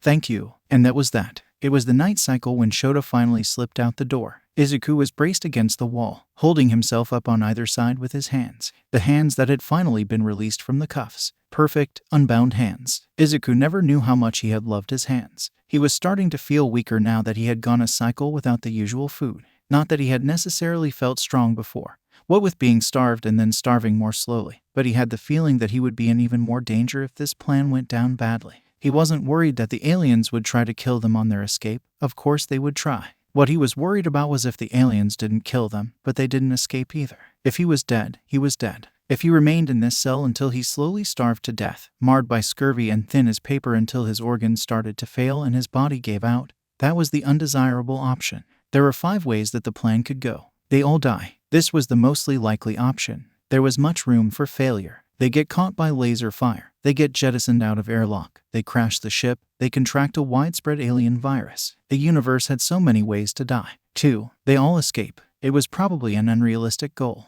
They were more likely to all die. 3. They escape extremely injured. Slightly less unlikely than scenario 2, but their chances of escaping at all were still extremely slim. 4. They get caught unharmed. It was more likely that the aliens would want to catch Isaku alive than kill him. They had plans for him, and he was pretty sure that his capture came with a pretty hefty price tag. What he couldn't ensure was that Shota and Xiashi would apply to this logic, as they had already been deemed expendable by the leader. 5. They get caught extremely harmed. Isaku would prefer option 1. He wasn't suicidal, he knew he wasn't. He would much rather be alive than dead. Preferably, be alive on Earth, but really he wasn't that picky. What he knew is that he preferred a quick death to an agonizingly slow one. So Isaku silently vowed to himself that if option 4 or 5 were the only options left, and there was no end to his captivity in sight, then he would make option 1 happen. In short, he was probably going to die tonight.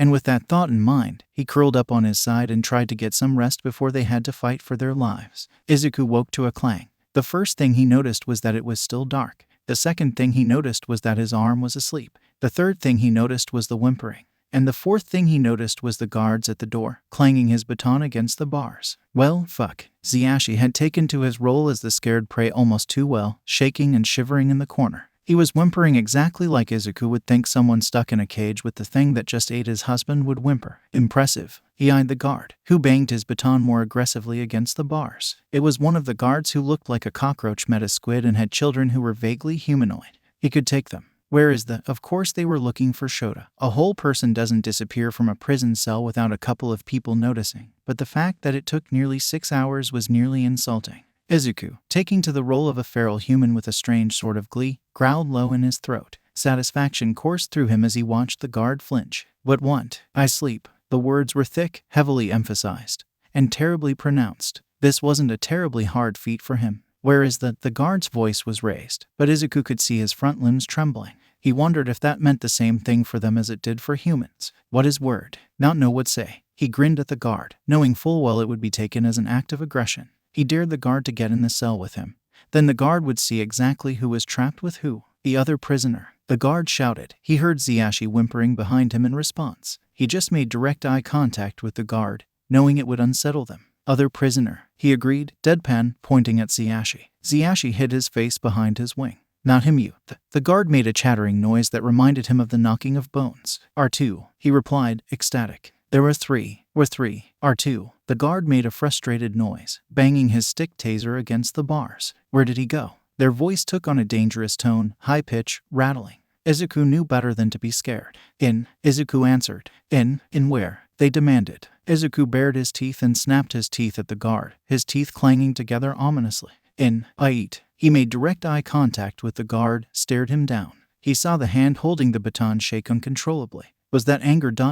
or fear? "You ate him." It was a statement, disbelieving and believing all the same.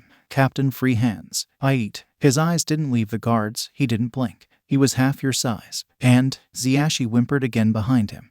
And he swirled around and growled at him to shut up. He turned back around, still in a crouch, and stared back at the guard. The guard who looked like they were reevaluating their life choices. If they wondered about the logistics of him eating a person half his size in 10 hours without any noticeable changes in his size, they didn't ask. Instead, the guard turned their back to them and walked down the hall. He shot up from his crouch and peered through the bars to watch the guard march away down the hall. His legs strained from the effort and quick movement.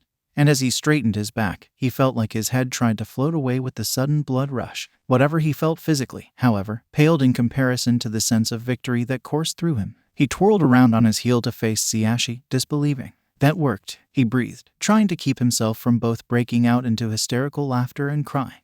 "How ... did that work?" Hijacking, who had ceased and cowering in the corner like a scared animal, looked equally bewildered. "You are. No one wants to argue with a feral Terran. He probably thought you too stupid to understand him. Or you, which is surprising. Honestly, he was expecting that to go much worse." They stayed in bewildered silence for a few more moments before a clang down the hall brought them out of their stupor. Izuku twirled back around and brought his head through the bars to stare into the hallway. The gate to the air vent popped unceremoniously off the wall. Inside, peeping out, was a disgruntled-looking alien Eraserhead. He nodded back to Hijacking, then reached out his hand to type in the cell's door code. It pushed open, and suddenly, Izuku remembered that they were all likely to die. "I am here," he whispered to himself, eyes closed. He breathed for a few more moments, attempting to ground himself, before he walked through the door, Hijacking hot on his heels. Izuku wished that, in all his months of UA education, Aizawa-sensei would have taught them how to crawl through air ducts. They had done so many mock battles in the fake cities, inside constructed office buildings. What none of them had ever done, however, was crawl through the air ducts. Was that a second-year skill? Did they learn that on a day when Izuku was out sick? The air ducts were tight, more so for him rather than for Alien Eraserhead and Alien Present Mike. In the films, air ducts were always big enough for the protagonists to climb through comfortably.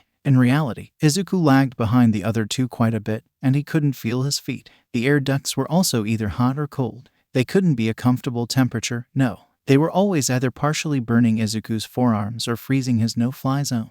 He wondered if the reason Aizawa-sensei didn't teach them about how to travel safely and quietly through air ducts was because air ducts were stupid. If he ever became a licensed hero in the future and wasn't smart enough to figure out a way other than going through the air ducts, he was quitting. But that thought also steeled his resolve, because he would have to make it home alive before he was able to yell at Aizawa-sensei. So he scraped forward, as quiet as physically possible, until the train of squished limbs and uncomfortable bodies came to a halt. He couldn't see in front of Ziyash's head to look for what they stopped for, and even if he wanted to, it was practically pitch black inside the vent. He took the moment of brief rest to lay his head down upon his forearms, struggling to not breathe too heavily. This was somewhat in vain, as it had become so hot within the vent that he felt as if the oxygen had been sucked out. He could feel the sweat roll off his forehead and seep into the corner of his eye. The salt stung and made his already hindered vision blur. He wondered how the others were faring with the sudden temperature changes. Were they equally as affected, or were they used to such things as part of their climate? Sure, it wasn't as cold as some of Earth's climates, but the sudden change from extremes made the sweat on his skin nearly freeze. He wished to ask them why they had been stopped for so long, but they had been silent for a while, only making the necessary hand gestures for basic direction. He understood this. They couldn't give themselves away. But the last 45 minutes had been spent in nothing but light breathing and accidental shuffling noises. Then Alien Eraserhead opened up the vent gate. Not so much that he could see it, but he could hear it. Izuku valiantly tried to keep his heart from racing. There hadn't been much time to discuss what was going to happen. The only thing that the other had said was to follow his lead. Izuku, somehow, just had to trust that Alien Eraserhead wasn't going to get them all killed. Shota began to speak. He strained to hear but couldn't make out the words. The man was speaking in common, however, he could hear the soft clicks. Then, in a voice that was not Shota's, a few soft words in return. He heard the rustling of fabric, the soft bow and wobble of the vent's metal, the vent gate's soft clicking. Then the others moved forward, rustling forward. Izuku had the distinct feeling that there was something that he was missing. Continuing forward for a few more minutes at a brisker pace than before, Izuku struggled even more to keep up with the others, who had the distinct advantage of being the exact size to fit through the vent. Then, the alarm. In his neighborhood, there had been an alarm that had rung out in the event of an earthquake. It was designed to get attention, to be obnoxious, to get people out of their beds and into safer areas. That alarm was terrible, and sometimes featured in his nightmares when he was young, but it was designed to warn. This alarm seemed like it was designed to terrify, intense, eerie, and deafening. Beyond the alarm, he could hear cries that were not his, high-pitched and terrified. It seems that their absence had been noted. His teeth ground involuntarily into a grimace, but they trudged forward. All he could see was Ziyash's bare feet less than a meter in front of him. There seemed to be a source of light at the end of the stretch. Was that their destination? The ship hangar. The vent dead-ended into a single vent. A vent which he strained to hear being pushed off its hinges over the ear-splitting ring. All four of them piled out of the vent, to Izuku's great relief. All four of them. It was the girl, the one Izuku had begged Shota to save. It seemed that he had listened. The other clutched the girl in his neck scarf, both of her hands twisted in the white lace around his neck. She was shaking, letting off soft cries that were barely audible over the alarm. Despite her obvious distress, Izuku could feel nothing but relief from the fact that she was out of the bastard captain's grabby hands. The look the Izuku gave Shota was nothing less than worshipping. But the moment of relief was short-lived at the charge of laser rifles and tasers. They were less than 100 meters from a viable ship. There were dozens in the hangar, small and large. They were closer than they had ever gotten to being free again, and surrounded by guards on all sides. Izuku locked eyes with Shota, intense and resigned altogether. Despite the gesture meaning something different to his people, he held Izuku's gaze. "Go to the ship," Izuku said. "I will keep them back." "Izuku," Shota was ready to argue, but he cut him off. "Go, now." He gestured to the girl on his chest. "Protect her." They were surrounded on all sides, dozens of guards all closing in. Izuku didn't wait for a response. For the first time in several months, Izuku called upon one for all, the fire that he had felt returning to his veins. Izuku knew that he would most likely break all the bones in his body, but that was a better option than letting all of them die. So, as green lightning arched off his body, flicked a finger towards the group in front of them, knocked nearly all of them off their feet and flung them backwards. He barely felt the echo of pain in his finger. He didn't need to know whether he broke it. That was the least of his worries. He turned back to Shota, expecting an intense "Go," he said, still holding the full cowl, maybe 5% at most. He knew what he looked like. The green lightning vibrating the air around him, an aura of power which he struggled to make his own. Eyes turned an electric green. Even as weak as he was, he knew that he was sometimes terrifying like this. To the aliens in which he was terrifying in his normal state, even more so. They ran, a full-out sprint towards the large ship in the middle. The path of blown-over soldiers made clear for them. Izuku eyed the remaining guards, who had all taken a reflexive step back, and smirked, then punched. Nemoto was unlike other children. He found this out early on, before it did much damage. If there was one thing that he was praised for in his childhood, it was for being quick to learn. There was, after all, not much else to praise. The reason he noticed he was different was precisely the reason that he was different. He noticed a lot, perhaps too much. He could catch a glimpse of a person walking by and tell what they were feeling, perhaps what they had eaten for breakfast that morning, what clothes they wore. Then he would altogether realize what all of those things would mean. There wasn't a sentient being that he met which could hide from his gaze. He would eventually figure out what their expressions meant, what their movements hid, what they hid. Everyone hid something, and even if they didn't say it, their gazes did. He learned that people often lied. Nezuko was unlike other children, for what was a child whom you couldn't lie to? Though he was unbothered for the most part. As much as the others disliked being near him, he returned the sentiment tenfold. Every time he was near another, it seemed he was too occupied with noticing them to actually notice them. If he had ever had any friends, they were quickly lost with the intensity of his gaze. Unfortunately, he was able to acutely recognize when the positive attention of others turned sour. They always seemed to be unnerved by his noticing. It was a shame, but so was the rest of existence. He was content in his life as it was, simple in his duties which played to his strength.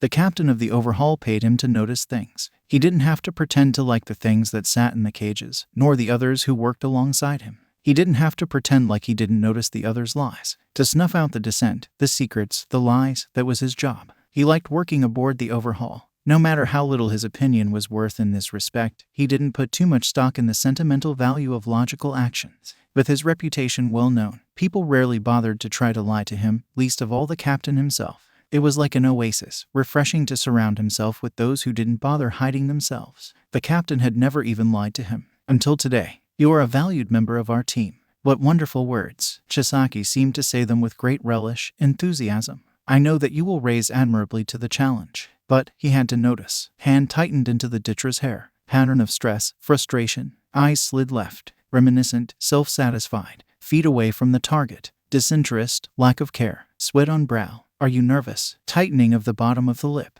A twitch, forcing down a pleasure display. Tone of voice indicates a telltale mix of sincerity and insincerity. "Why are you lying?" The captain was hiding from him. He stayed in this place because he usually wasn't lied to, or hid from. He didn't like it. "And when have you ever gotten what you've wanted?" He stared blankly forward, making deferential eye contact to the captain. He didn't usually have any overabundant displays of emotion. Today would be much of the same. He lifted his right hand to him in acknowledgement, acceptance. "I will do as asked, Captain. I thank you for your words, and what they have told me. May I take my leave?" "Please do." The captain's eyes didn't track him as he left. Disinterested, uncomfortable. He was, of course, able to acutely recognize when the positive attention of others turned sour. "You are a valued member of our team. You are a valued lie." It seemed that his oasis had, well, dried up. Nezuko wasn't a person who made his decisions based on emotions. Everything he did was acutely logical. But then, what, logically, was the point in staying somewhere where he wasn't valued? Taking the betrayal, the anger, the hurt away.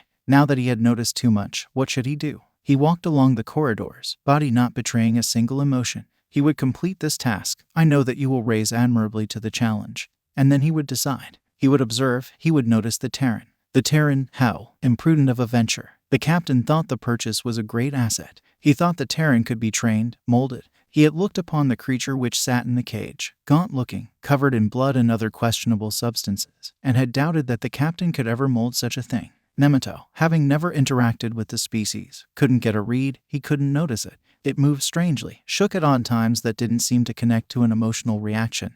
He couldn't read its micro-expressions. Its face was a mystery. It wouldn't hesitate to make eye contact, whether to prey or to the guards. He didn't know what emotions it felt. The way that its mouth moved, baring the teeth, was that aggression? The hair along the brow of its eye would twitch. The nose would scrunch. The throat would bob. The eyes would dart. Nervous, scared. The strangest facet of the problem was that even when it acted with the typical predator motions of other species, the other creatures in the cell with it didn't seem scared of it. All of their sources pointed to the Terran being carnivorous. The pointed teeth, the aggressor movements, what the galaxy knows about Terrans. He was starting to realize how little the galaxy knew about Terrans. Yesterday was the first day that they took the Terran out of the cell. He had been there to observe, to notice if anything was about to go wrong. There were so many unknowns. The strength of the Terran, stamina, culture. It was becoming exceedingly clear that there was a culture. It was all information that he needed to understand its behavior, and it was information that was absent.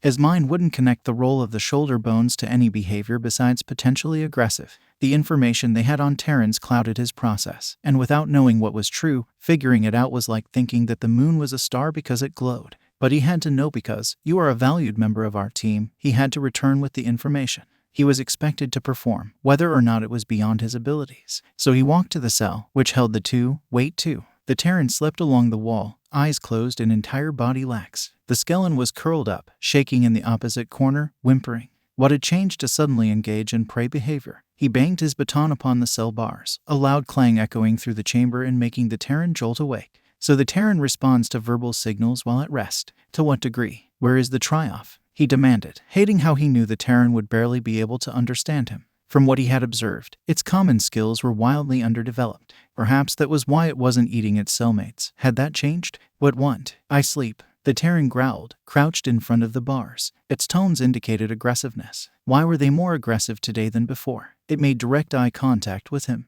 A challenge. The green eyes held something in them, an aura of danger. He had spent much time around dangerous people. Many hid how dangerous they were, or they tried. The Terran was screaming it. Logically, he knew that he was protected from the creature. He had a blaster on his belt. A cell wall separated them. Many unknowns. Strength, stamina. You will raise admirably to the challenge. Where is the try-off? He yelled. He usually didn't raise his voice. He usually didn't need to. When he wanted answers, he observed. The Terran was unreadable. Anger, annoyance was their deceit. What is word? Not know what say. The Terran bared its teeth. They were coated in an orange stain, the same stain which covered his mouth. Blood, the try-off's blood. He saw blood daily. He was sometimes made to wipe it off the floors before the captain could see. Why did the sight make him unnerved? Emotion is unnecessary. The other prisoner. The Terran pointed behind him to the skeleton, who whimpered in response. Mount him, you savage, the try-off. He was starting to get annoyed now. The Terran was behaving differently. Even though he could barely understand the different signals, he could recognize that they were different. The twist of his eyes, the curve of his mouth. R2. There were three. R2. The Terran responded. He made a frustrated noise, something which he thought he grew out of, banging his stick taser against the bars. The Terran didn't flinch at the noise. The Terran didn't seem all too impressed with his authority. Why would he? He took a calming breath, noticing how erratic his behavior was. Why was he losing control? You are a valued member of our team. Where did he go? His voice was steadier now, but no less angry. He came here to observe the Terran, and instead he was only observing how little it took to lose control. In blood, the try-off's blood. In where? The Terran snapped its teeth, as if taking a bite out of the air. He got the message. I eat. You ate him. It was a statement, disbelieving and believing all the same. Captain, free hands. I eat. The Terran stared at him, unblinking. He wasn't stupid. There was no blood in the cell. The Terran couldn't have possibly eaten the try-off in such little time. He was half your size. He responded, trying to make the Terran confess wasn't working. His tactics were useless. The Terran didn't know him, and he knew the Terran even less. And he paused, considering. Many unknowns, strength, stamina. He wouldn't find his answers looking at the Terran. But the Terran wasn't the only creature in the cell. The skeleton was still curled up in the corner. Documented prey animal. Until they weren't. They could be vicious when needed. Hiding face and chest. Defensive behavior. Body tilted towards them. Interested, listening. Steady, even breaths. Crying out. Not panicking. Whimper pattern indicates a forced reaction to stimuli, not involuntarily induced. Lie. The try-off had escaped, and if it could get out of the cage, then so could the Terran and the skeleton. They were planning to escape, probably tonight. They probably thought that they could fool him into thinking that the Terran ate the try-off while they explored the compound uninhibited. And, well, given the intellectual capacity of his colleagues, they may have succeeded. Nemoto made decisions based on logic. Was it logical to disclose what he knew? He could return to the captain's quarters and tell him that the Terran would escape. He could thwart them now, even by drugging the Terran. But, you are a valued member of our team. No one had ever returned from Terra once caught. They were the specters of the galaxy. Who knows what they were capable of? Half of their weapons didn't work on it, and it was of his opinion that it would be resistant to training. If he foiled this escape, then there would be another, then another, and another. He had no doubt that the Terran was capable of great violence. What was more logical? The Terran was a great danger the longer it stayed on their ship. If it stayed, there was a large possibility he would die in the future. If he killed it, the captain would kill him. If it escaped... Well, could the entire crew reasonably be able to fight a Terran? The longer he stayed in front of the cell, the more he realized that the Terran was capable of opening the cell. The baton in his hand felt useless. The blaster on his belt was insignificant. He no longer felt like he was the one in charge here. He knew what the captain did to deserters, but hopefully he would have his hands too full to notice his sudden absence from the ship. After all, how was it logical to stay in a place where he wasn't valued? He turned from the Terran's cell and walked briskly down the hall. Zyashi hadn't run in a month. This was a fact which he remembered after he started to run. He could feel his heart pulse in his abdomen, fast and fluttering.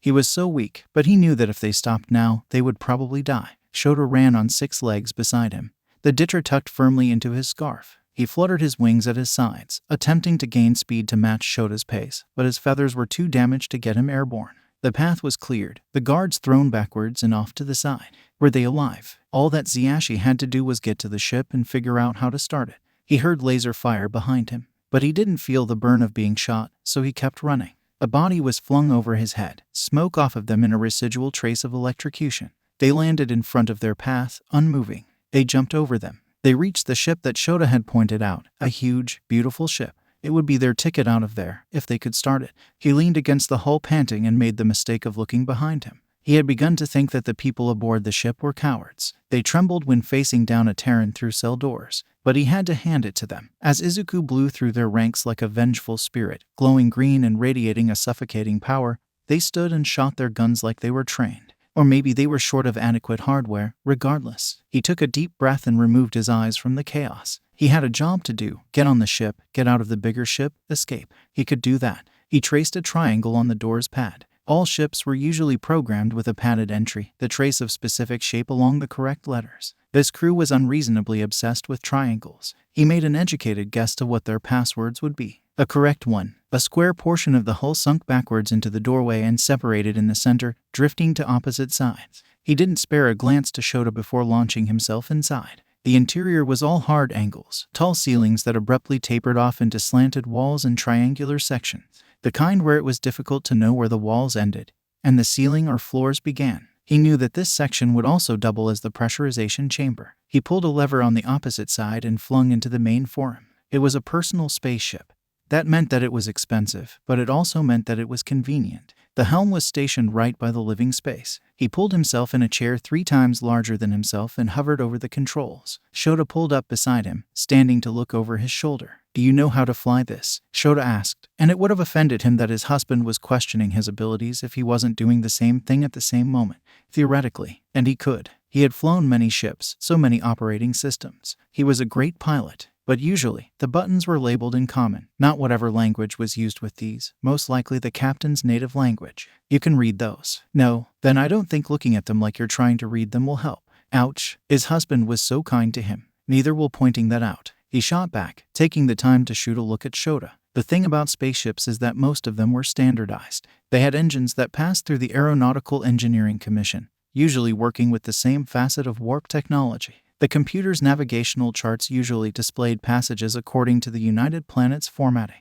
The steering was done automatic or analog and done by adjusting the degree of rotation with lateral thrusters. Without knowing the language, Xyashi could tell the computer to adjust the rotation by an unknown variable, not knowing whether the vessel used standard or homage units of measure. So, without the use of the computer, he would have to fly the ship manually until they figured out the language for automation. Swallowing, he flicked 3 levers. One he knew would start the engines. Those levers were always marked with a blue band, no matter the ship. One should release the automatic safety. This one was more guesswork, but systems usually placed the automation mechanism next to the steering window. The loss of the red blinking lights around the steering column showed that his assumption was correct.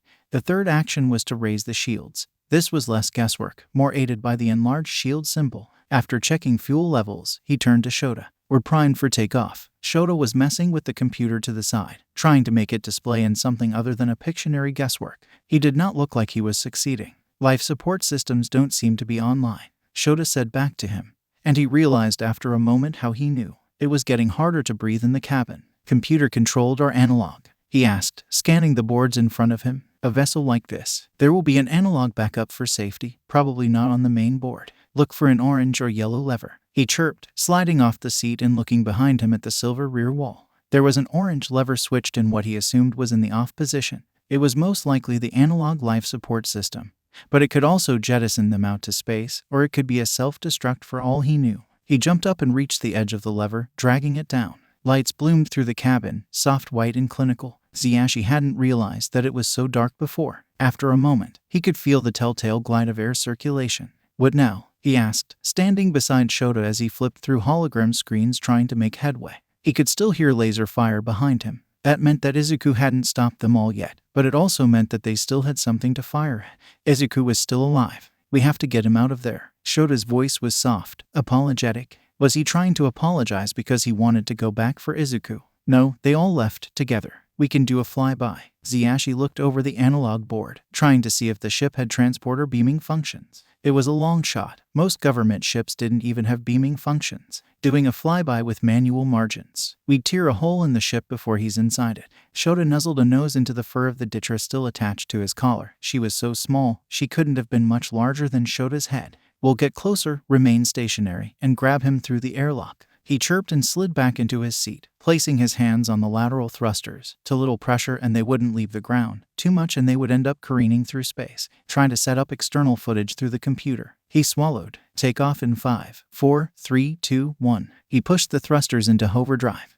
and nothing happened. Shota hummed low behind him while he was silently freaking out. Why weren't they in the air? Was there a security system they needed to disengage? Did they not? Did you disengage the inertial dampeners? Shota's dry voice spoke up from behind him. His fingers twitched over the thruster keys as he silently cursed himself. He looked over the analog board before finding a switch that was labeled in striped green and red. They immediately lurched into the air. He had left the parking brakes on. He increased thrust to the left side by minuscule margins and listened as Shota chuckled behind him. Shut up, he said noncommittally. Don't listen to Himari. Those are age and station shouldn't have to listen to such foul words. Oh ... It's all right, Mr. Shota. I've heard worse. A soft voice responded. It was high-pitched, but instead of shrill, it was unnaturally melodic. The silence that followed the Ditcher's response was near uncomfortable. Xixi swallowed and moved on. It seemed like he had to do that a lot these days. Approaching conflict site. You're going to have to manually open the airlock for him. The hull shook a few times as they approached. Their shields were taking laser fire, but they should hold.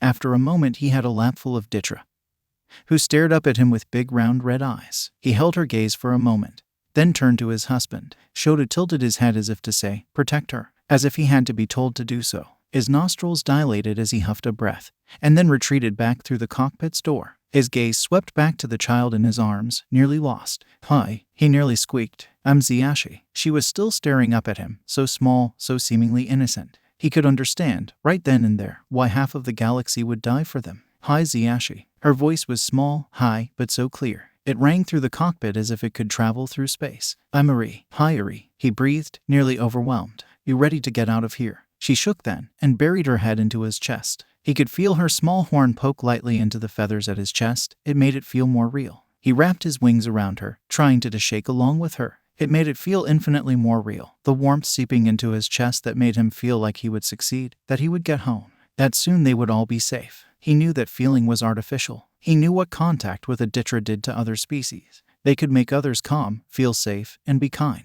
Everything about their species protected them from harm. Their looks made them revered, their calming touch praised. But, for so many like Eri, that came with the price of being hunted like cattle by the few who dared. Thank you, but you don't have to, honey. She really didn't. She could choose who to give her gift to. He didn't want to take advantage of her, not like those men did. She didn't respond to that, but pulled back nonetheless and stared into his eyes. With the Terran making direct eye contact, he felt uncomfortable, like someone was about to attack him. Eri staring him in the eye made him feel like she was staring directly into his soul. He didn't know what to call the feeling, but he wouldn't label it to be uncomfortable. It felt ... like staring into space, watching the stars pass by. The world was so big, and that could be frightening, but it also meant that there was so much to explore. He swallowed, shaking himself out of the feeling. The moment was interrupted when something bigger than laser fire hit the ship.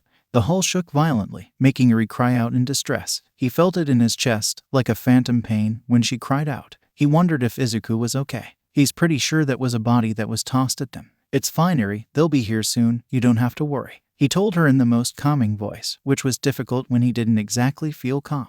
But, well, it wasn't about him. She kept shaking, her eyes darting all around, like she couldn't find something to focus on. There's ...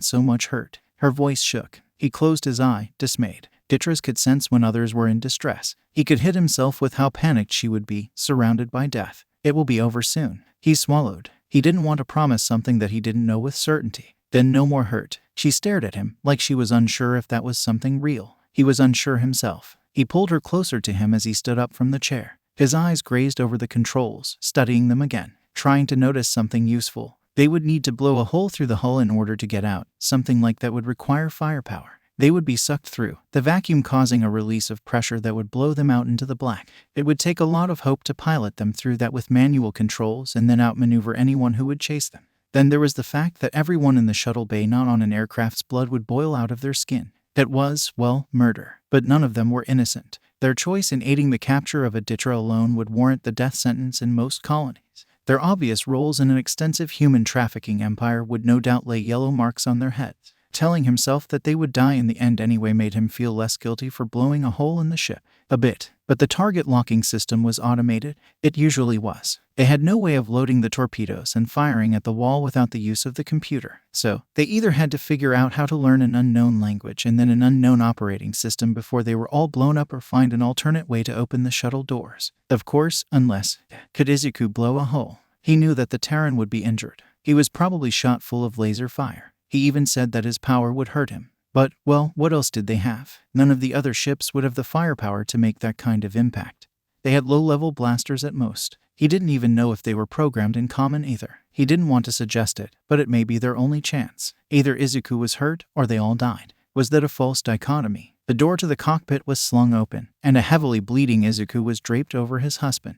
He knew how heavy the Terran was, even half-starved, and he could sense that Shota was nearly buckling under the strain of carrying them. He felt Eri squeak into his chest, reacting the same way most did when coming into contact with a Terran. Into the seat, he urged, motioning for Shota to place Isaku into the co-helmsman's chair. Izuku's head lolled as they were unceremoniously discarded into the seat. The poor kit was a mismatch of red, black, and green. He bled profusely from too many places. Was that okay for Terrans? Get us out here, Xiashi. Sure, of course. One problem. He pressed the two ends of his beak together. We don't have a door. Shota's mostly black eyes shined dangerously. Xiashi had the urge to take a step back. Fuck. Language. Eri whimpered at their raised voices, which immediately made him feel like crap. There's so much hurt. Her voice sounded so pained. It made his chest hurt.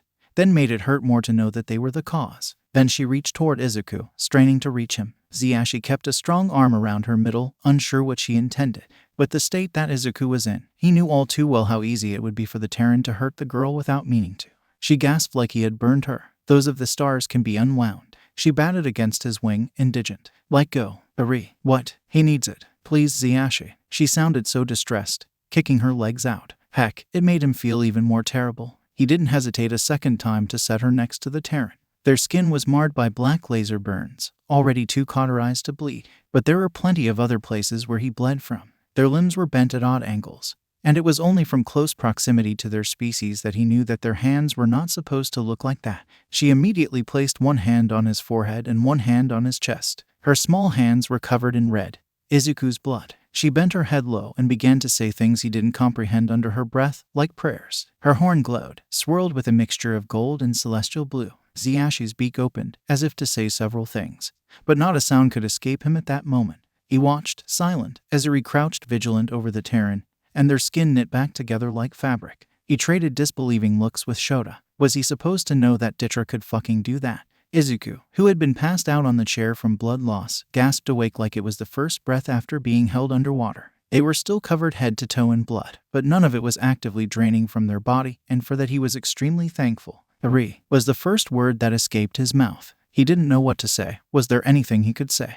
Eri grasped Izuku's chin, looking dead into his eyes, which seemed to zero in onto her like a missile lock. He knew then that she was using her gift to make him focus, make him present. What? Izuku's eyes roamed over her face like they didn't know where to look. They shifted uncomfortably in their seat, her gaze seemingly too intense. She just pulled his chin down. They were forced to look directly into her eyes. We need a doorway. Her voice had gone soft again. Less panicked, like she was talking to a wild animal. She might as well have been. You're the key, she insisted. What? Izuku tried to understand her. Xiashi could tell that they made a valiant effort. Xiashi took pity on them. One last punch, kid, he told them apologetically, to make a hole in the ship to escape through. Isaku breathed shakily, looking down at their hands covered in blood, clenching them like they didn't understand why they weren't horrendously injured.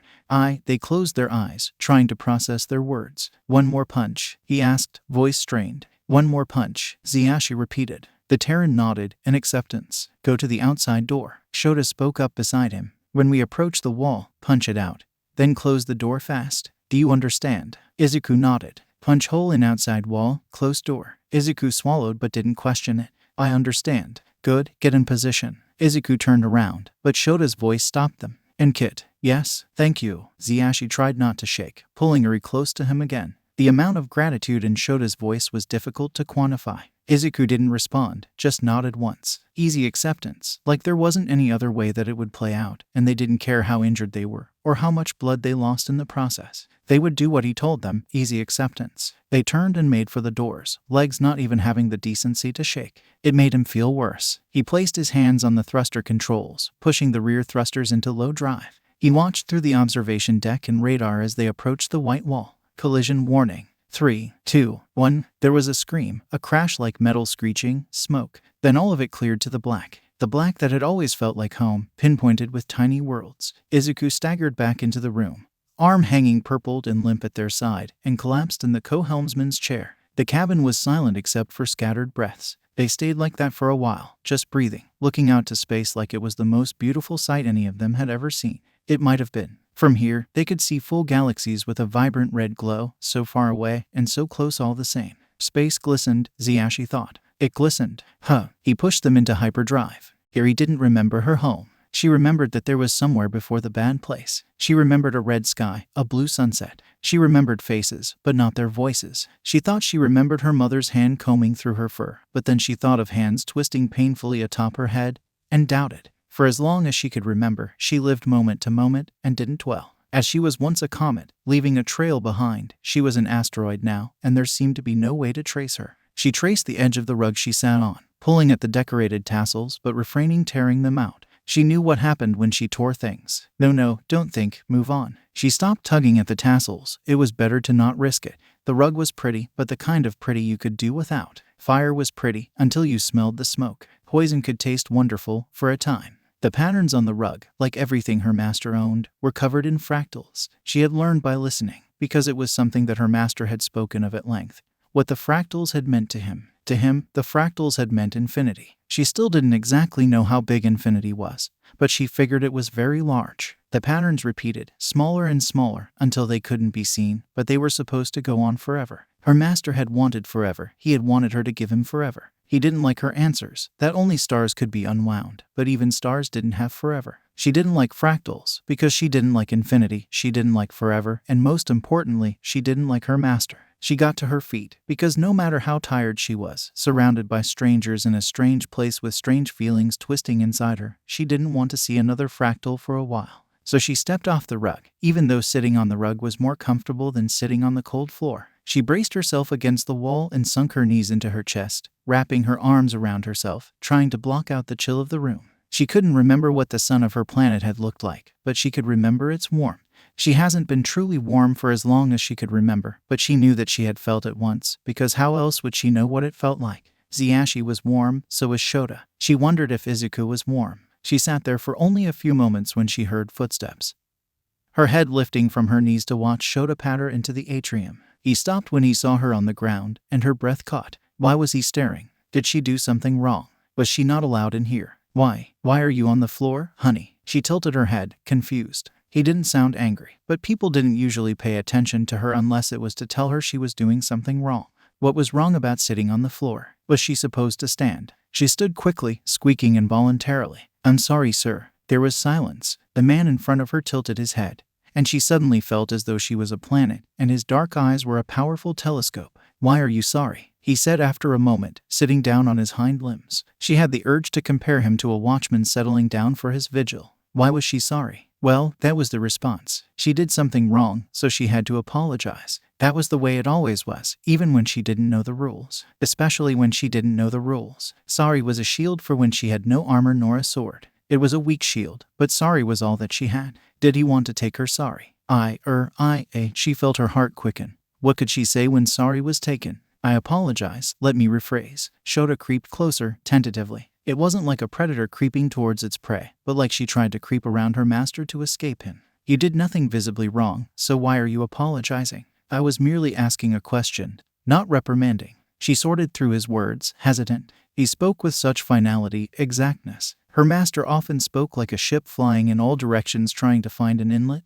An end. He spoke with authority, sure, but the kind of authority that was so multifaceted that you grew bored with its many directions. Speaking with Shota was like flying through a wormhole, a fold in space to exactly where you were supposed to land.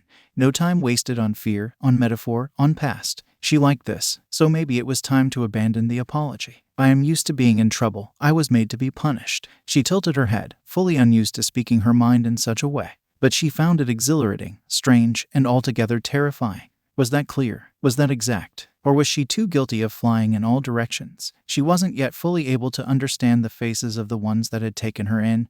They were too foreign. Their tones were off. Their faces moved in ways that she could not understand, the way the winds of Ditran blew. Yet, she understood in her heart that the growl in the other's chest was not of danger to her, but in vengeance of her sorrow. She found it in herself to be gratified. You, Eri, were not made to be punished. He reached out to her, his scarf folds opening in what she recognized as a request for contact. Did she want to be hugged? He was so warm. She rushed into his hold before she lost her nerve. His two front legs wrapped around her. She thought at his touch, she could feel the turmoil, the relief, the protectiveness that didn't even approach the border of habitual possession. The warmth. Eri, you were made to be worshipped. Had she forgotten? They saved her, pulled her from her prison. Many things gave warmth. Those of the stars would save her. She had known this, like she knew many things. She had tried to tell her master what she knew, but he never understood. He wasn't meant to. This she understood, just as she knew Shota was meant to understand. She opened her mouth to tell him that he was meant to understand all of the world's secrets. Why the wormholes manifested, why the universe commenced, why even the stars were eventually ended, why infinity was a machination of ignorance. She opened her mouth to tell him that he was worthy of discipleship to her gods, as he was truly light, and hydrogen fused to helium in his core. He spoke before she uttered a word. Let's get some food into you, Kit. He patted her shoulder, gentle as he always seemed to be. It's been some time before we all had a good meal. She closed her mouth, contemplative. When was the last time she had been granted food fit for a princess? After the blue sunset, but before the new dawn. She pulled from the other's grasp. The sudden understanding always left her with the loss of contact, but she was used to the feeling of vertigo. It was like spinning for ages, then standing still. As she spun, she could see all that was around her flash by, but standing still she could no longer tell if the truth she saw was distorted. Still, she pulled away, mourning the loss of warmth, and looked up to her neophyte disciple. He jerked his head in the direction of the others in more livable space. They lounged around a table, ravenous over the ship's rations. She saw the Terran, Isaku, shovel his face with his healed hands, free of blood, of torment.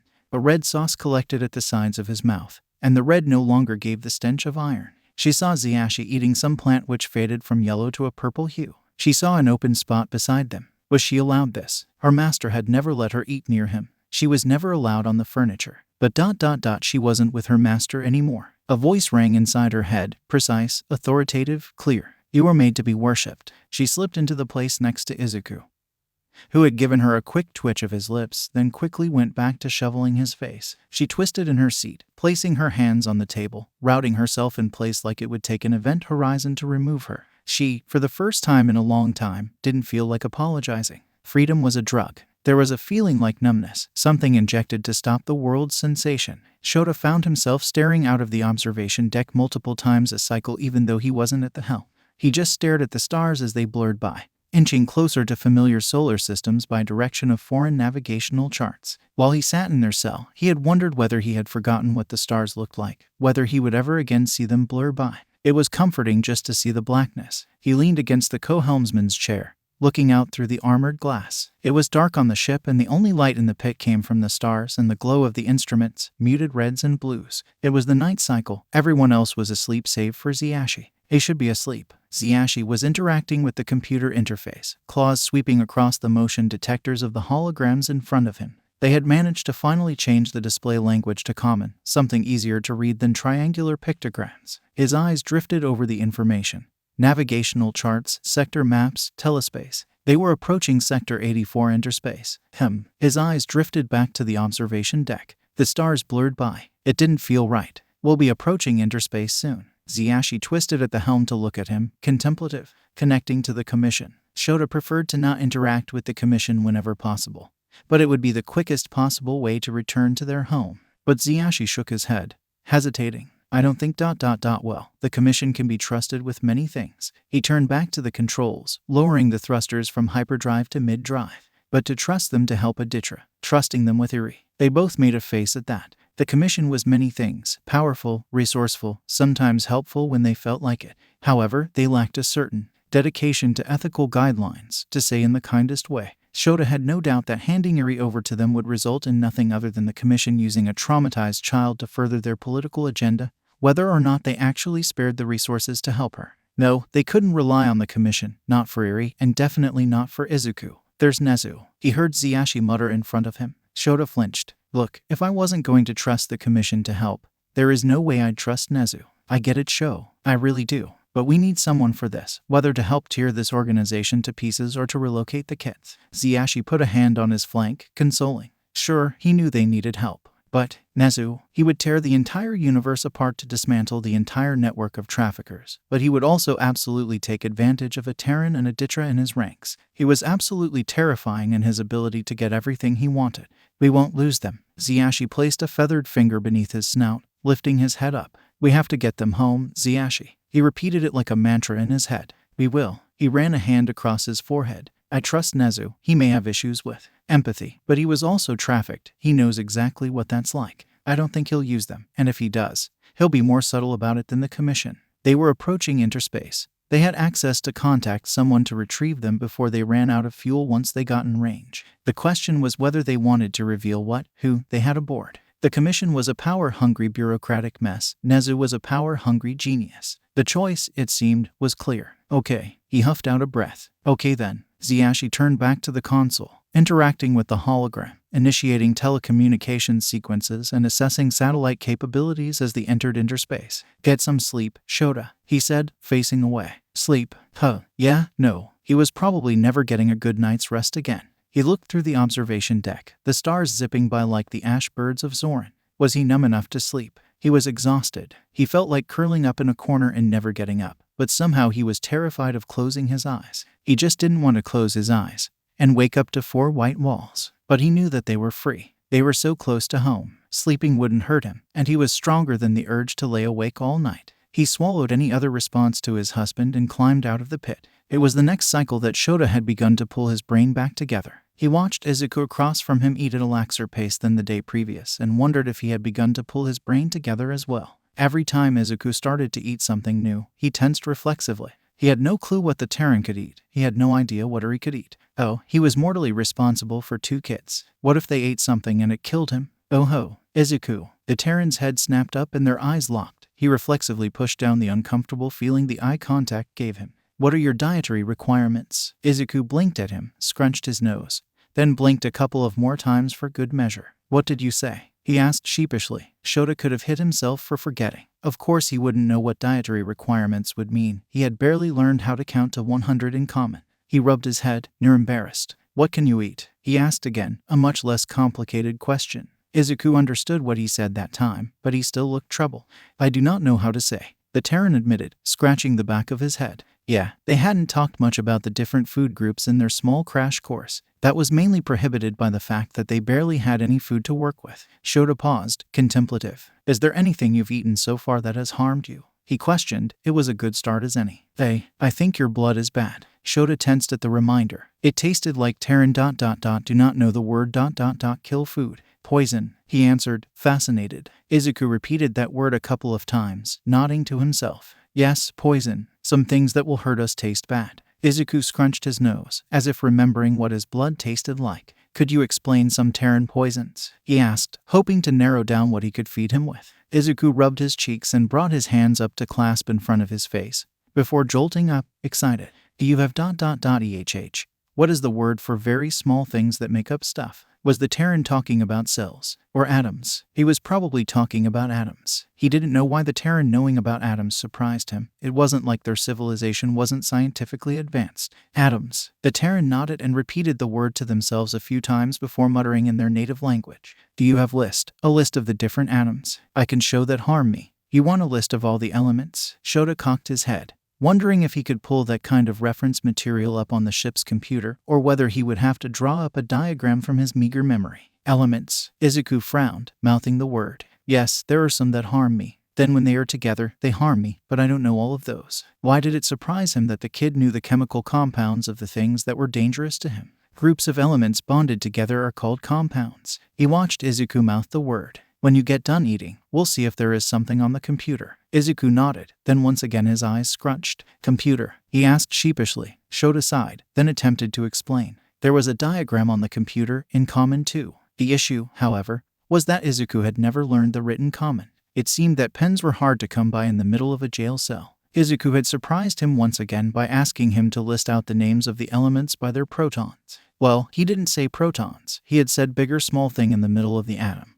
Then proceeded to mime the process of two magnets coming together for 2 minutes with increasingly embarrassing sound effects. Shota had understood what he was trying to say in the end. He used the computer to rearrange the elements in proton order, something he had never thought of doing. Seeing it now, that was kind of intuitive. Isaku had seen that he was putting together a table of them in a straight block and scowled, gently smacking his hand away from the hollow table and arranging them himself. What had resulted was a table that was half empty in the middle for some reason, and a Terran that looked so happy. He could finally analyze the Terran expression of self-satisfied. This is how we do it at home. Isaku grinned at him, long hair flopping down in front of his face as he tilted his head. I do not have the words to tell you why. Trust me, it makes sense. Shota made a half-pained, half-dispassionate noise. He went into law enforcement for a reason, and that reason was not understanding chemistry. However, it was very annoying for a Terran child to have a better grasp on the subject than him. Can I write on this? Isaku asked, bouncing up and down on the tops of his toes. It seemed that now he had a few days of rest and a couple of decent meals. He had more energy than Shota had ever observed him having. Shota changed the setting on the computer, and Isaku started to draw symbols above each box. Why was he doing it? Shota had no idea. He got about halfway through the table before he tapered off. He had stopped writing and stared at the screen, biting his lip. The ones that are poison are, he proceeded to point out a concerning number of elements. But there are some that are poison as element, not compound, Isaku assured. And there is some that are poison as compound, not element. Isaku frowned, realizing that what he said was in fact not reassuring. Your blood. Isaku drew the symbol he had placed above nitrogen, then connected it to 3 of the symbols he had drawn above hydrogen. Was Shota supposed to know what that meant? He was starting to regret not studying chemistry. That is the poison in my blood. He ventured a guess, a correct answer if the pumping of Izuku's fist in the air had any say in the matter. Yes.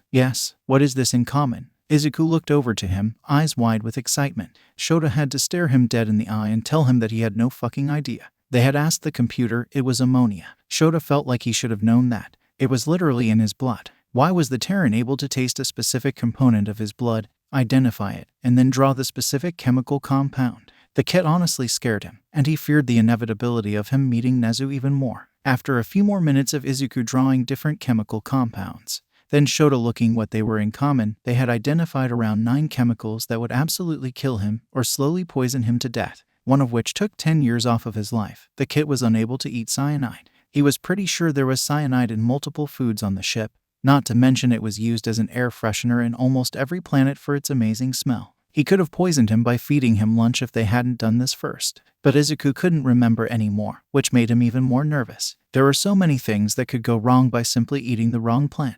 Isaku had just shook his head. I eat small amount, see if I am hurt. Not, I eat more. That had sparked a conversation about what Isaku needed to eat, which made Isaku pale in the realizations that there were specific chemical compounds that he needed to digest to make him healthy. He knew some of them, like sodium chloride, potassium compounds, and he was forced to draw out the formula of citric acid from memory. However, there were many more which he could not remember, nor did he even attempt to explain. He also drew out the ratios of fat, carbohydrates, and protein he needed. When asked the quantity he needed of these, he tried to calculate the energy requirements equivalent in common but gave up when he realized that he was unsure how to explain their measure of volume, energy, and temperature. Isaku had spent 30 minutes trying to calculate it, knowing the measure of energy was based on raising the temperature of water by a specific increment. He, however, did not remember the conversion constants and ended up in defeat, hiding his head within his arms. After a while, he had risen from his shame and declared, I will eat until I am done, daring Shota to tell him otherwise. Shota accepted this easily, not having a death wish. Figuring out what he could eat went better. He asked her directly what she could eat, and she replied that black holes would devour all that is in their path.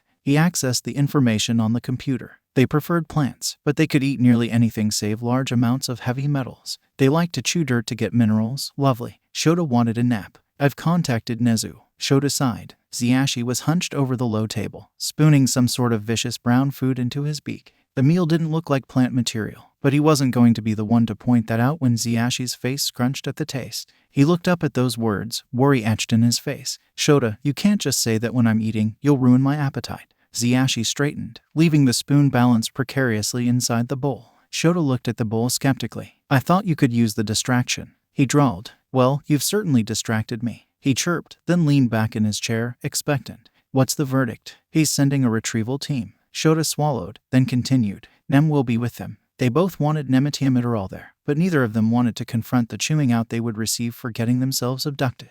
But he trusted Nem with his life, and she was one of the only people he absolutely trusted to keep their kids safe. That's good, Ziyashi chittered, letting his nervous energy be known. Maybe with the kits around she'll be less vicious. He doubted that. Yeah, Shota spoke gently, placating in the realization that Ziyashi would be acting like a third kid. She might even rescue us before she kills us. His husband scowled at him, leaning back in his chair. What did Nezu have to say about the kits? Ziyashi asked like he didn't really want to know the answer. Not much, Shota replied. I, for one, did not tell him anything he didn't need to know. Ziyashi took a moment to process that, and watching the different emotions fly across his face were hilarious. Acceptance, confusion, fear, awe, then right back to fear. You didn't tell him? He warbled, disbelieving. Oh ho, Shota, he's going to kill you. What would their species matter? Shota replied flippantly, deliberately strengthening his husband's ire. He didn't ask, so I didn't tell him. It's his fault for the oversight. What do you think is going to happen when Nem comes? And she sees us near a Terran.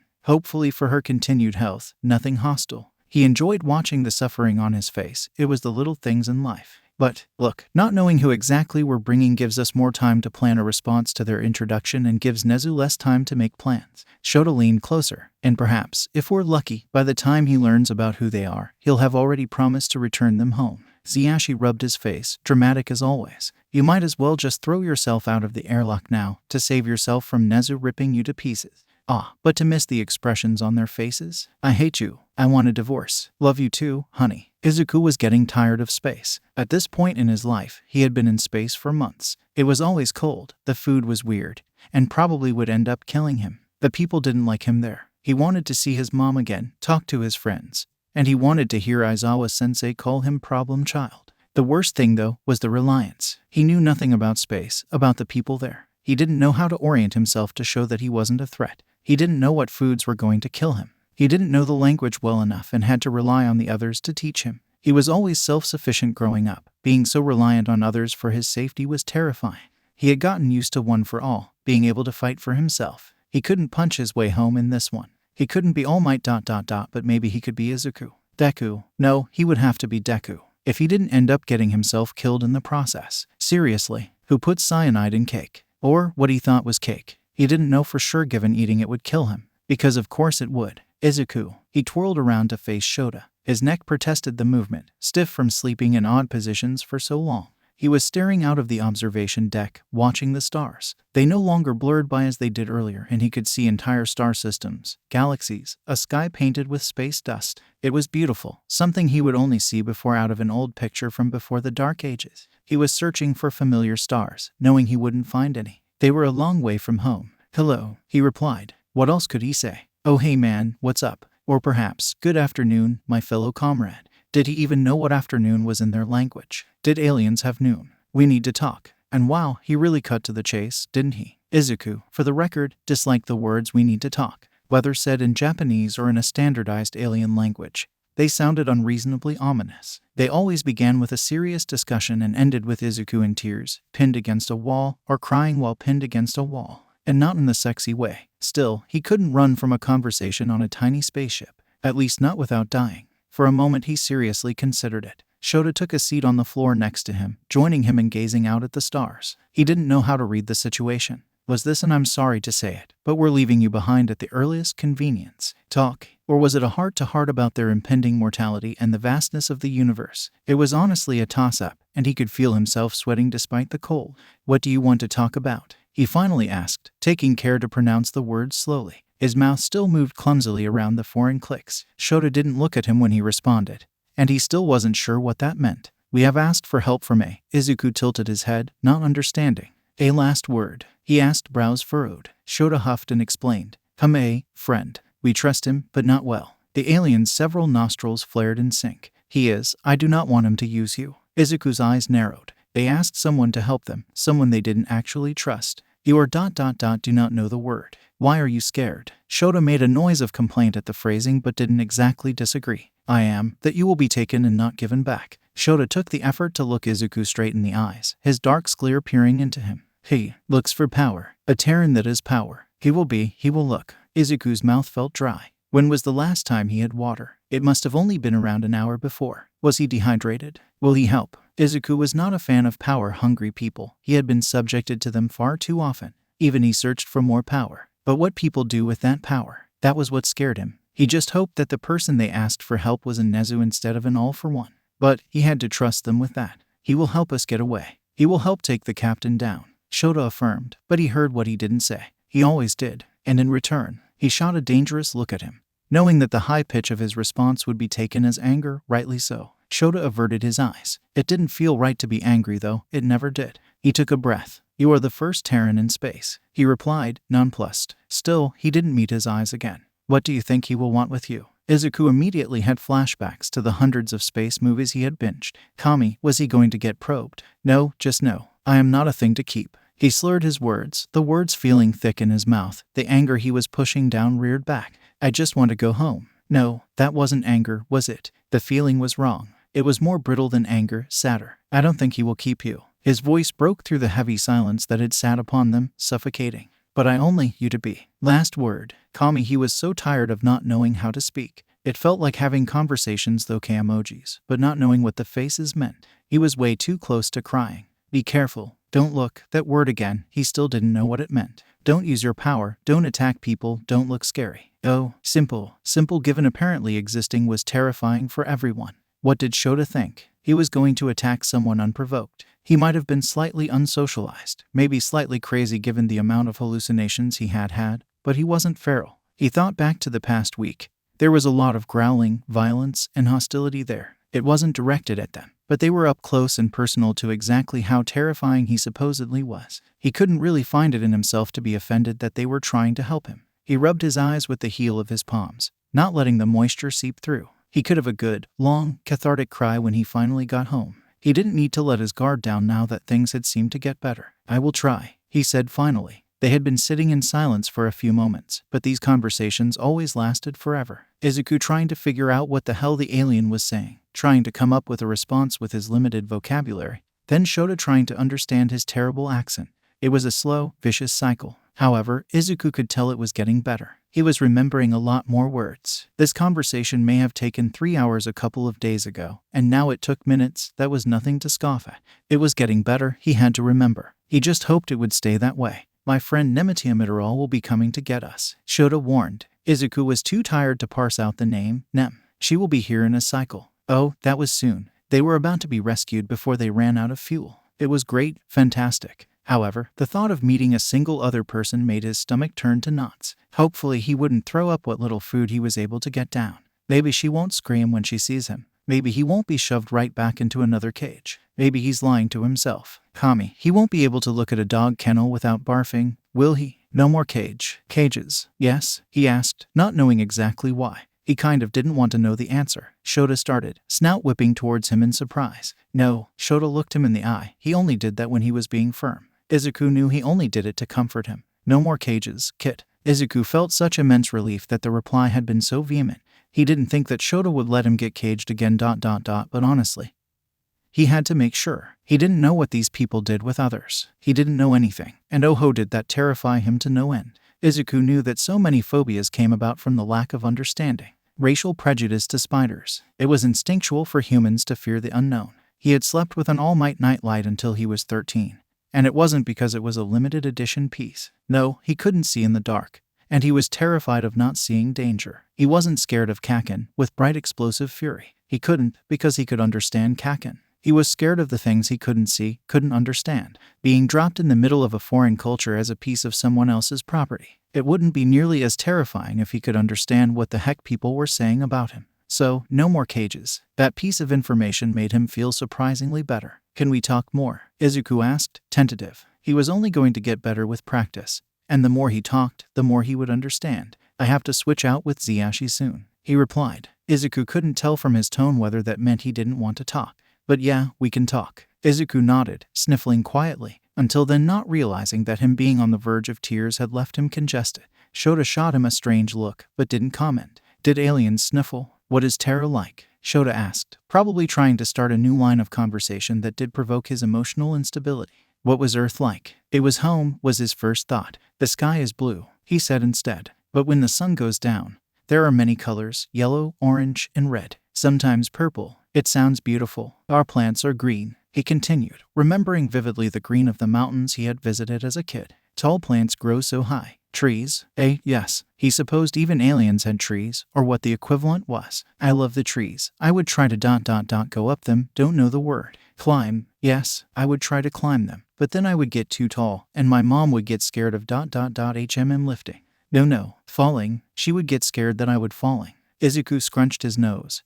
That wasn't right. She would get scared that you would fall. Izuku nodded. How tall are your trees? It depends. Some are tiny, some are 0.100 of me. Most are between. Shota made a surprised noise. Trees on my planet are only around twice my height. He sounded relatively impressed. And it was made even better by the fact that he was only about 3/4 Izuku's height. It makes sense that your mother would not like you to climb them. Yes, he admitted grudgingly. But it did not make sense when young. I would like to see trees that tall. Shota was gazing into the black of space, but Izuku could see his imagination visibly, imagining tall trees. He wondered what Shota's planet was like. What about the people? The left field question came. It caught Izuku off balance, because how does one describe humans? Honestly, humans were terrible. There were some that only thought of themselves. Some took it as far as killing those who threatened their power, or for sport. Every government was corrupt. Even the industry of heroics made money off of the suffering of others, and monetized it like a sport, perpetuating division among people as people assumed their given roles as forces of evil and good. Giving the human race the ability to space travel would most likely mean more pain, war, and undeniable suffering. After all, people fear what they can't understand. Instead, he said, Terra is beautiful. The people, less so. But that wasn't fair. There are people living their everyday lives, good people. Kids that went to school and didn't perpetuate violence. People that actually wanted to do good and help the world. Tenya, Shoto, Achako, All Might, Mom. Even that guy who manned the boga across the street was pretty decent. Even if he did flirt with his mom way too much. There is good and there is bad. We fight and we are mean sometimes, but sometimes that's okay. He gave a tight smile. I am trying to help people to fight the bad. There is much bad to fight. It is why I need to get home. Well, Kit, Shota bumped his shoulder. Let's leave the fighting to us until we get you home, yeah? Izuku pouted. Kami, he really was just like an alien eraserhead, wasn't he? They talked for a long time, until he had to switch out with Zhiashi piloting. Izuku sat and watched the stars just a bit longer, because really, it was beautiful. A day later, the four of them were lined up next to the airlock. He held her tight to his chest. The others told him they wanted him to hold her because he was the most able to protect her if anything went wrong. But Izuku was pretty sure that they just wanted him to look less threatening. Either way, Izuku didn't care. His nerves felt brittle, and cuddling the most adorable little girl in the universe was not exactly a hardship. They watched the door. He, for one, wished he could be asleep through this. Maybe he could convince the guy that was supposed to be helping them, Nezu, to knock him out. That way he would wake up months later in his bed, none the wiser to all of the interaction. He didn't want to meet any new people. He was way too stressed out. Yuri tapped his chest, and he was jolted out of his nervous stupor. Had he been muttering, "Great," now he was acting creepy. He looked down to her, and he was immediately captured in her wide eyes. She looked up at him with such understanding that he could feel his breath catch in his chest, like those who sit vigil for their watch. This time will pass, Deku. She spoke softly I in Japanese. What the heck? His mouth was opened, but no words came out. Was he even breathing? How the heck did she know Japanese? Did she call him Deku? How did she know that name? Despite the deep confusion she inflicted on him, she laid her head back onto his chest like she hadn't just broken his brain. He was pretty sure she did that purely to fuck with him, and it worked. She was a menace and he would die for her. At least he wasn't nervous anymore. The door hissed. A dark, looming figure came through. They were a domineering presence. They were taller than Izuku, thin and willowy. Their skin so deep a purple it could have been mistaken for black. The way they moved was foreign to him, and his nerves were screaming at him that they looked off. He tensed, waiting for something to tell him that this person was safe. There was silence for a beat, too. Then, Shota, Zhiashi, you are dead meat. He relaxed immediately. This was familiar territory, of course. You will have wished that you died on that ship, because I'm going to murder you. Do you even know, Nem, how we were? We thought you were dead. Then you just, nearly with just a hey we need a ride. What the? Them not in front of the kits. Oh, I'm not done with. Wait, the what? They all froze. Them's eye fell on him in eerie. Their gaze lingered, absolutely shocked, from what little he could tell. Is then a Ditra. They all tensed. Shota raised a hesitant paw in affirmation. Is that a Terran? Them's voice got very, very quiet. If it was human tone, Isaku would say that it was dangerously quiet. But they weren't human, and he had no clue. He averted his eyes to the ground. Don't act threatening. He didn't see if Shota made the same gesture. He did, however, hear the response. Only you. Only you. Why is there a Terran and a Ditra in Sector 84? Trafficking. Why else? You, No, that's HMM. Isaku kept his eyes averted as Nem had a small mental breakdown. He certainly could empathize. What the am I supposed to do with it? They asked after a moment. Izuku's eyes shot up involuntarily. Ziashi cut in, not letting the subtle jab loose. His name is Isaku. Her name is Iri. Isaku felt like this was a good time to show how non-threatening he was. He waved, pointedly did not smile, and said, hello. He was an innovator. Nem did not seem to know what to do with a human waving at her. Izuku could sympathize. They had tentacles for arms, for some reason that made him more uncomfortable than anything else. They took a moment, then just said, Nezu is going to kill you, in a way that only long-suffering friends could do. Shota's only reply to that was apparently, he will have to get behind you, Kan, and the entire planet of Risa. Nem gave what Isaku assumed was the equivalent of a scowl. Just get on the ship. They turned and stalked back onto their ship. Izuku let out a breath he didn't even know he had been holding. That hadn't been that bad, right? Still he had to know. When they said they were going to kill you, that was a joke, right? He whispered to Shota. Shota, who had begun to walk forward, paused. Hard to say. He continued to walk forward. Shota, what? That was a joke, right? Shota. Izuku raced after him onto the connected aircraft. Mathematically speaking, if there are an infinite number of problems, there then lies an infinite number of solutions. Even if a few problems do not possess a solution, it is still infinite, as the addition or subtraction of a constant from an infinite number is still an infinite number. Nezu was technically an immortal being, but to invoke human colloquialism, seeing Midoriya Izuku standing in front of him after months missing and presumed dead caused him to lose several years off of his lifespan. He could feel the other Nezus, especially the one on Earth, take a pause. He didn't anticipate this, didn't plan for it, and for the first time in his very long life he seemed to be at a loss for words. He couldn't help it, he gaped. Midoriya did the same. This usually didn't happen. There was no one in the galaxy who had had the opportunity to meet two of his selves. This was terrible. This was catastrophic. This was fascinating. Please don't be alarmed. Of course it was Ziashi who had broken the silence. He was too preoccupied with his surprise to run the appropriate calculations. But he intuitively knew that Ziashi would be the one to break the silence. Initial observations of the motley crew had not caused him distress. As the crew stepped off the craft and onto the hangar, Ziashi and Shota were worse for wear, sure. However, he was certain that they would recover as their injuries were superficial. He had been prepared to turn around and return to the compound when he observed the other passenger, a Ditra. How fascinating. She looked regal, royal blood, correct bone structure for it. Ethically speaking, it would be appropriate for him to test her blood against the royal line given their issues with succession. His mind blazed with the potential for a Ditra royal among his assets. Trust freely given was perfectly legal. He would earn it one way or another. Then the human. Humans have a neat skill to recognize faces. Their occipital lobes process patterns of observations among facial schemas. The more faces they see, the more distinctly they can remember and recognize them. He did not possess this ability, but his memory and processing abilities were beyond comparison. It was this reason that he did not first recognize that the human was Midoriya. He started at the feet, then the legs, the torso, the odd-fitting clothing, the hair. The hair so close to the shade of his missing student across 3 galaxies. The face, however gaunt now, fit so cleanly into the pattern that if he were a lesser creature, it would have left him breathless. But it didn't stop him from staring. And it certainly didn't stop Midoriya from staring right back. Please don't be alarmed, Ziashi had said. It barely registered. He is not aggressive. The noise that Midoriya made would not be classified as a word in most languages. Nezu wrung his hands, purely for display. Displaying emotional tics to others makes them more inclined to trust you. Oh dear, Ziashi was unreasonably disinclined to being separated from Midoriya. This, of course, was normal for both species, as long times in trauma develop many codependency psychological instincts. However, his insistence that he or Shota remain by Izuku's side during the duration of their visit was unreasonable given that Midoriya had denied the need. However, he saw that further insistence against this would lead to a breakdown of trust between them.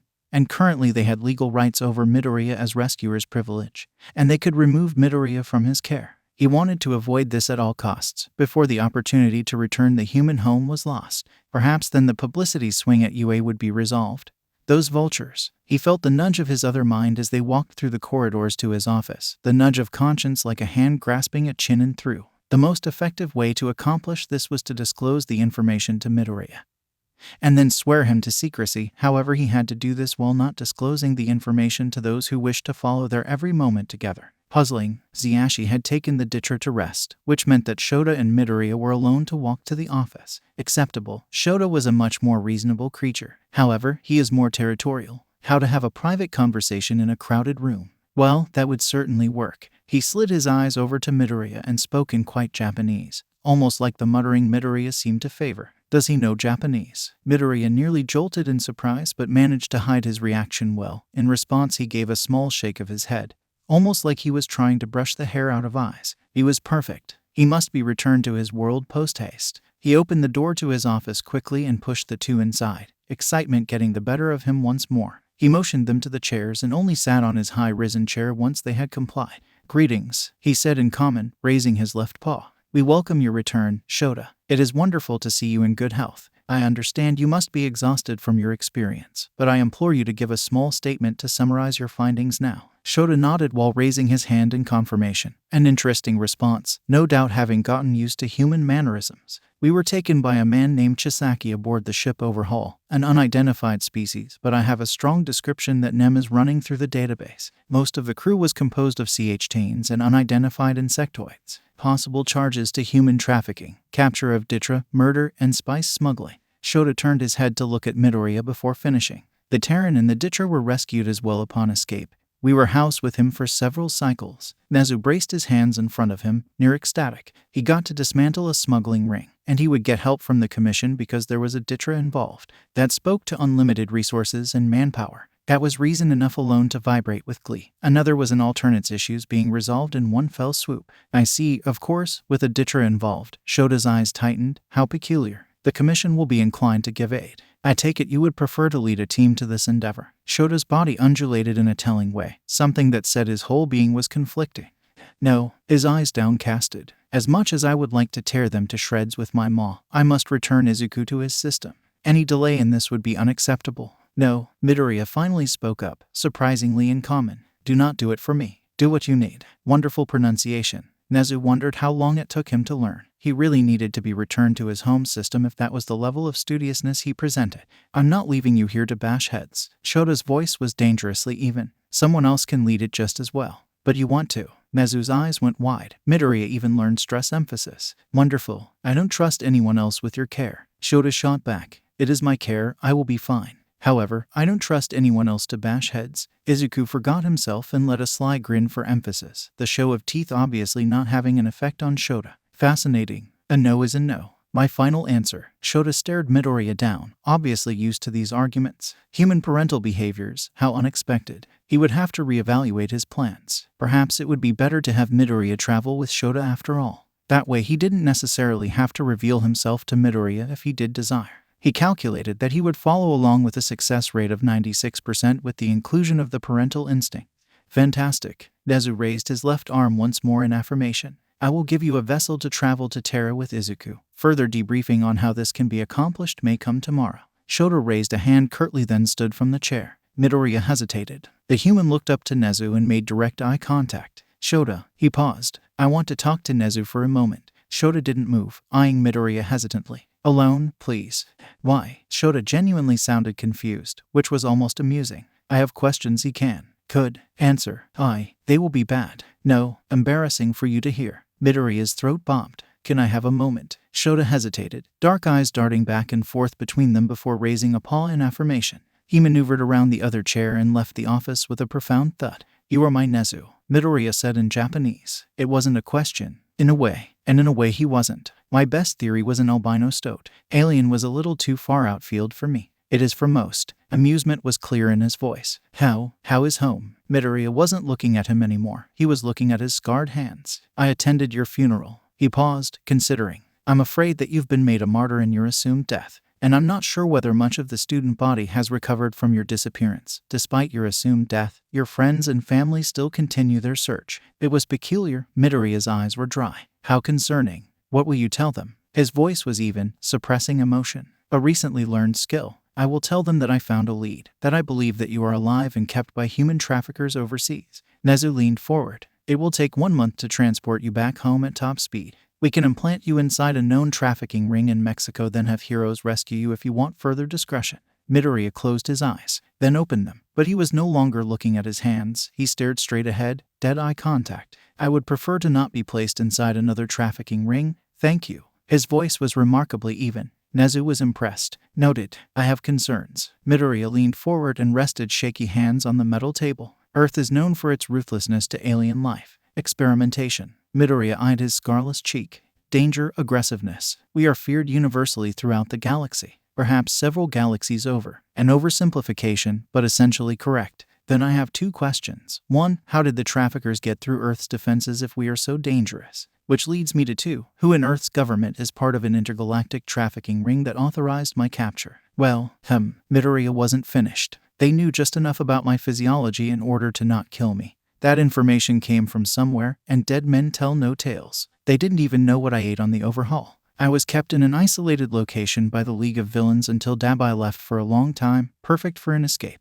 I was picked up directly after my escape. I don't believe in coincidences. It made a disturbing amount of sense. A mole in the government and the commission feeding information to the League was certain. He already knew. But they hid themselves well. However, a position in the government where they are able to feed information to extraterrestrials is much more limited and much more traceable. You delight me, Midoriya-kun. Nezu grinned, fully knowing the show of teeth was considered a threat display. Get me home, Midoriya responded, face still unnervingly blank compared to 3 months ago. Preferably without the use of another trafficking ring. Then we'll talk. He rose from his chair, still wobbly from the loss in muscle mass, but sure in a way he hadn't been 3 months ago. He walked out, meeting a concerned Shota in the hallway. The door closed with another heavy thud, leaving him with much to think about, and several hundred brains to do so. You were very lucky, the healer says at last. We both know what prolonged periods without nutrition can do to you kind.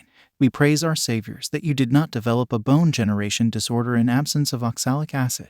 Zashi, who wasn't quite sure what exactly oxalic acid did, raised his hand to accept the healer's words. They kept doing that, saying incomprehensible words like degenerative hypertensia and muttering about the results of his hormone levels. He was a pilot, not a scientist. Nonetheless, he listened along with a pleasant expression like one was supposed to do when you didn't understand anything. I've always been lucky. He jammed a fist toward his chest. Never even broke a wing as a kid. The healer gave him a look. The look he was used to. The one that said they had dealt with way too many reckless fools dependent on just luck to get them through their service. They swapped their walking stick against his leg, which, now mister. Their chiding tone was enforced with a stern face. Don't you go gallivanting off to fight traffickers in your condition. You can barely stand for a 20th of a cycle without getting winded. He felt kind of hurt. It wasn't like he was going anywhere soon. Especially not with 10 cycles of starvation to recover from. Especially not when he had to take care of Iri. This is why he didn't like doctors. Just because he didn't know what degenerative hypertensia meant didn't mean that he was brain dead. But experience had told him that to give in to the healer's lectures meant assumed guilt, because healers approached people like they were walking bags of lying disease. So, he gave them a pleasant look in return to their jab and simply said, "How is your grandchild doing?" Ikthiyama was it. I've heard that they took their first placement exam before my last shipment. Good results. Classic misdirection. Get a healer to talk about their family and they will never stop. However, be prepared that they will never stop. Ready an extraction plan. Healer SH Sky gave him a look, like they knew exactly what he was doing. He didn't care, as long as they stopped poking him with things and muttering about his recklessness. It is Ichthiaman, not Ikthiyama. She clenched her claws in displeasure before softening. They are well, they placed fourth for their school. Ziyashi's pleasant face became just a bit more real. He had met Ichthiaman once. They had started talking about things that he didn't even know, and they were half of his age. Maybe he was just stupid. No, that wasn't right. He was just specialized. Can't expect an aquatic to run a marathon. Or, at least that was what he told himself to stop it from hurting when everyone else was smarter than him. Don't think about that, come on. Have they decided where to specialize? Do they have plans to enter the elite academy? They have plenty of time to decide. The healer placated. But rumor has it that they've been spending time around a certain Bikrup.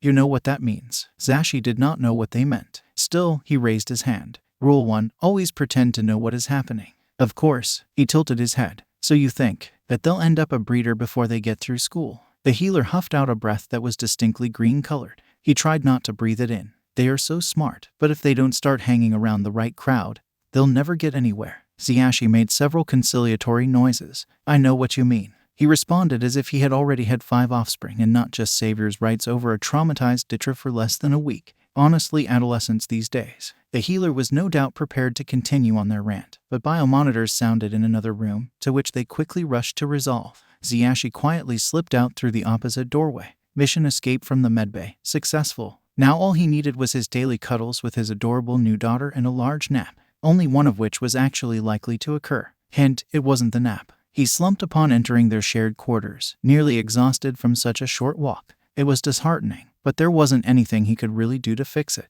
Apparently he was lucky not to have a degenerative bone condition. He didn't feel lucky, he felt sick, exhausted, and disgustingly paranoid at all times. That morning when he woke up, he was alone in the room. They had joined quarters with Isaku and Iri. There should have been noise. Izuku's soft huffs in his sleep, Iri's tiny breaths, showed as snuffs of air that had never failed to blow in his face and wake him up. But no, it had been quiet when he woke up. His brain didn't rationalize that everyone else had already woken and left. No, he woke up in a panic thinking that everyone was dead, or that he was dead, although he didn't know how his brain came up with that rationale. Now he couldn't go 6 breaths without feeling like they were going to be under attack. It was both rational and irrational. He didn't nearly blow up a criminal's ship without expecting retaliation. But also, no one in their right minds would attack Nezu directly. Then again, who in their right minds would capture a Dietary? The constant runabout of "am I going to die" was something he thought was going to end after leaving his cell. And he was immensely disappointed to be wrong. One thing that did make him feel better: his new pseudo-children that he was wildly disappointed he couldn't legally adopt.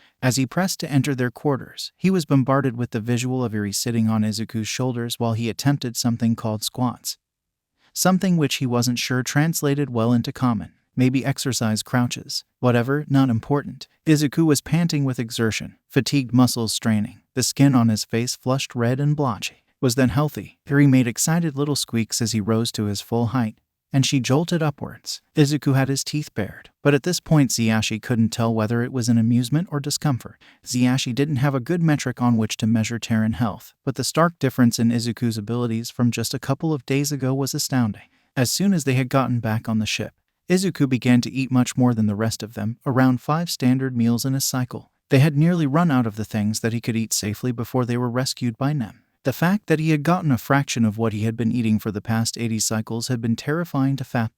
He certainly wouldn't be able to survive at that level of nutrition, much less stand, fight, bleed, and still have the will to resume their training mere days after near death. He wasn't sure if all Terrans were like this, or if Isaku was just something else. He was pretty sure the latter was closer to the truth. "You gonna take a break soon, kid?" he said after a few more moments of the room filling with Izuku's increasingly harsh pants. Isaku made a noise of surprise, jolting as he came out of his crouch, nearly jettisoning Iri off of his shoulders in the process. This should have been expected given that one of the first lessons he learned when dealing with Isaku was "for God's sakes don't surprise the Terran." Too bad one of Hijacky's defining features was that he doesn't learn from his past mistakes. Isaku whipped around to face him, breathing hard, Iri's fingers buried in his hair like he was a Zugglish and she was steering. Hijacking wondered if the feeling in his chest explained why healers always gushed about their kids. "I will take a break." He slipped Iri off of his shoulders in a smooth movement, "when I can use my powers without killing myself." He left out a low trill of sympathy. "You will not get your strength back at once. You can take your time, kid." Izuku huffed out a stronger breath, still trying to normalize his breathing. "This is not hard work. This is easy. I do not like being weak. That is what is hard." Isaku sat down heavily on the circular cushion in the center of the room, his rear resting on his feet. "I know what I can do, and I know what I can be. I was weak once, and I got strong. I can do it again." Good motive for working himself to the bone, but it was still unreasonable. He traded a glance with Iri, trying to commiserate with her on how unreasonable it was. This failed as Iri was staring very intently at the oscillating shape on the door pad. "Great. Even if you are not at your best, you are still 10 times stronger than anyone here. Don't worry about being weak until you need to be strong. Take the time to recover." He crouched down to Izuku's level on the floor and tried to make eye contact. This didn't work either, as the Terran was avoiding his gaze. "You can be weak here. No one will hurt you." Isaku stiffened and looked up at him. "Hijacking, there will always be people trying to hurt me." He couldn't quite identify the emotion on Izuku's face, but he had the feeling it was slightly pitying. He swallowed. "Let them try. But we will stand in front of you until you are better." They stared at each other for a few more moments, Izuku's eyes boring into him intently. He tried not to feel unnerved under his gaze. Izuku blinked and looked down at his hands. Hijacking followed his gaze. They were shaking. Let's get food. Izuku bolted to his feet and slid out of the door as fast as he could walk without actually running. Hijacking wasn't completely sure what all had just happened.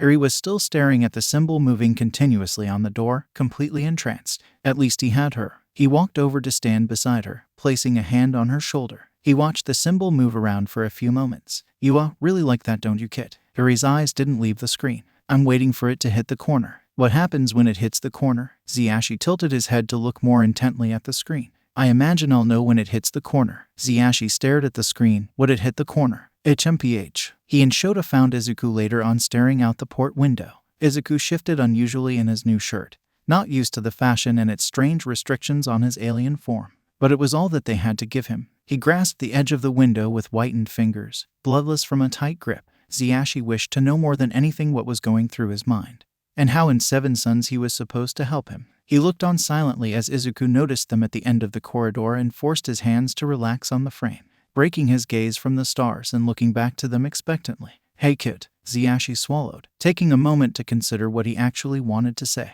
We've got to take off time. Shota cut in, blessedly removing the awkwardness of Hijacky's entire being from the equation. Away, Izuku's brows furrowed. A takeoff time. The time we launch.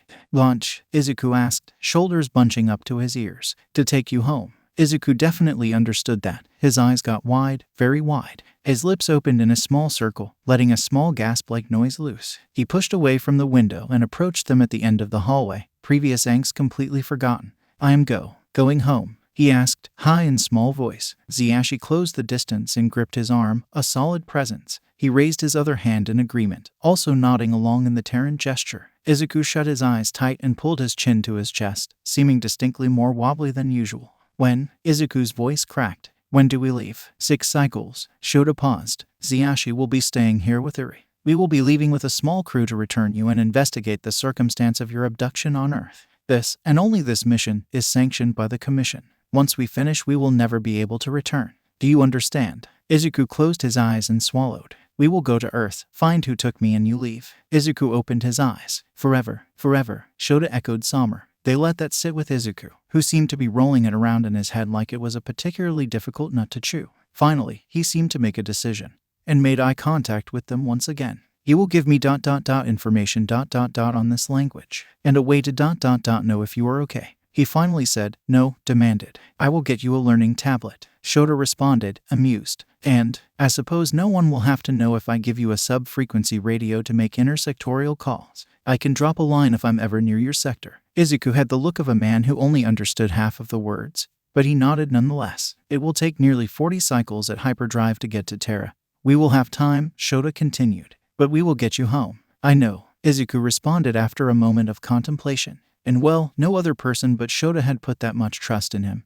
That easy acceptance, like there would be no other outcome. Just I know. It made him flattered and terrified all at once, that there was now someone, 2 someones, that would trust him completely and depend on him for their survival. It terrified him because he could barely keep himself alive. Now he was going to be alone with Eri for over 100 cycles, and he hadn't been without Shota's quiet comfort for more than half of his life. He was terrified. He briefly wondered if they were terrified too. He looked back to Shota, who had the expression of a practiced forced calm that he was way too used to seeing. Then to Izuku, who was biting his lip and looking at the ground. He had the feeling that they were also terrified. I know, Izuku repeated, softer. And in 6 days, it would be the last time they ever saw each other, which just seemed wrong. He felt like this was his Kit. But he wasn't, and he had to go home, and Hijacking would have to deal. Let's get to bed, Kit, Hijacking urged. We've got some paperwork to do at first light. Izuku hesitated. Can I stay? I know the way back. Izuku glanced back to the window, with the stars twinkling and the planet they orbited entering its sunrise. He looked to Shota, who raised his paw in response. Of course, Kit.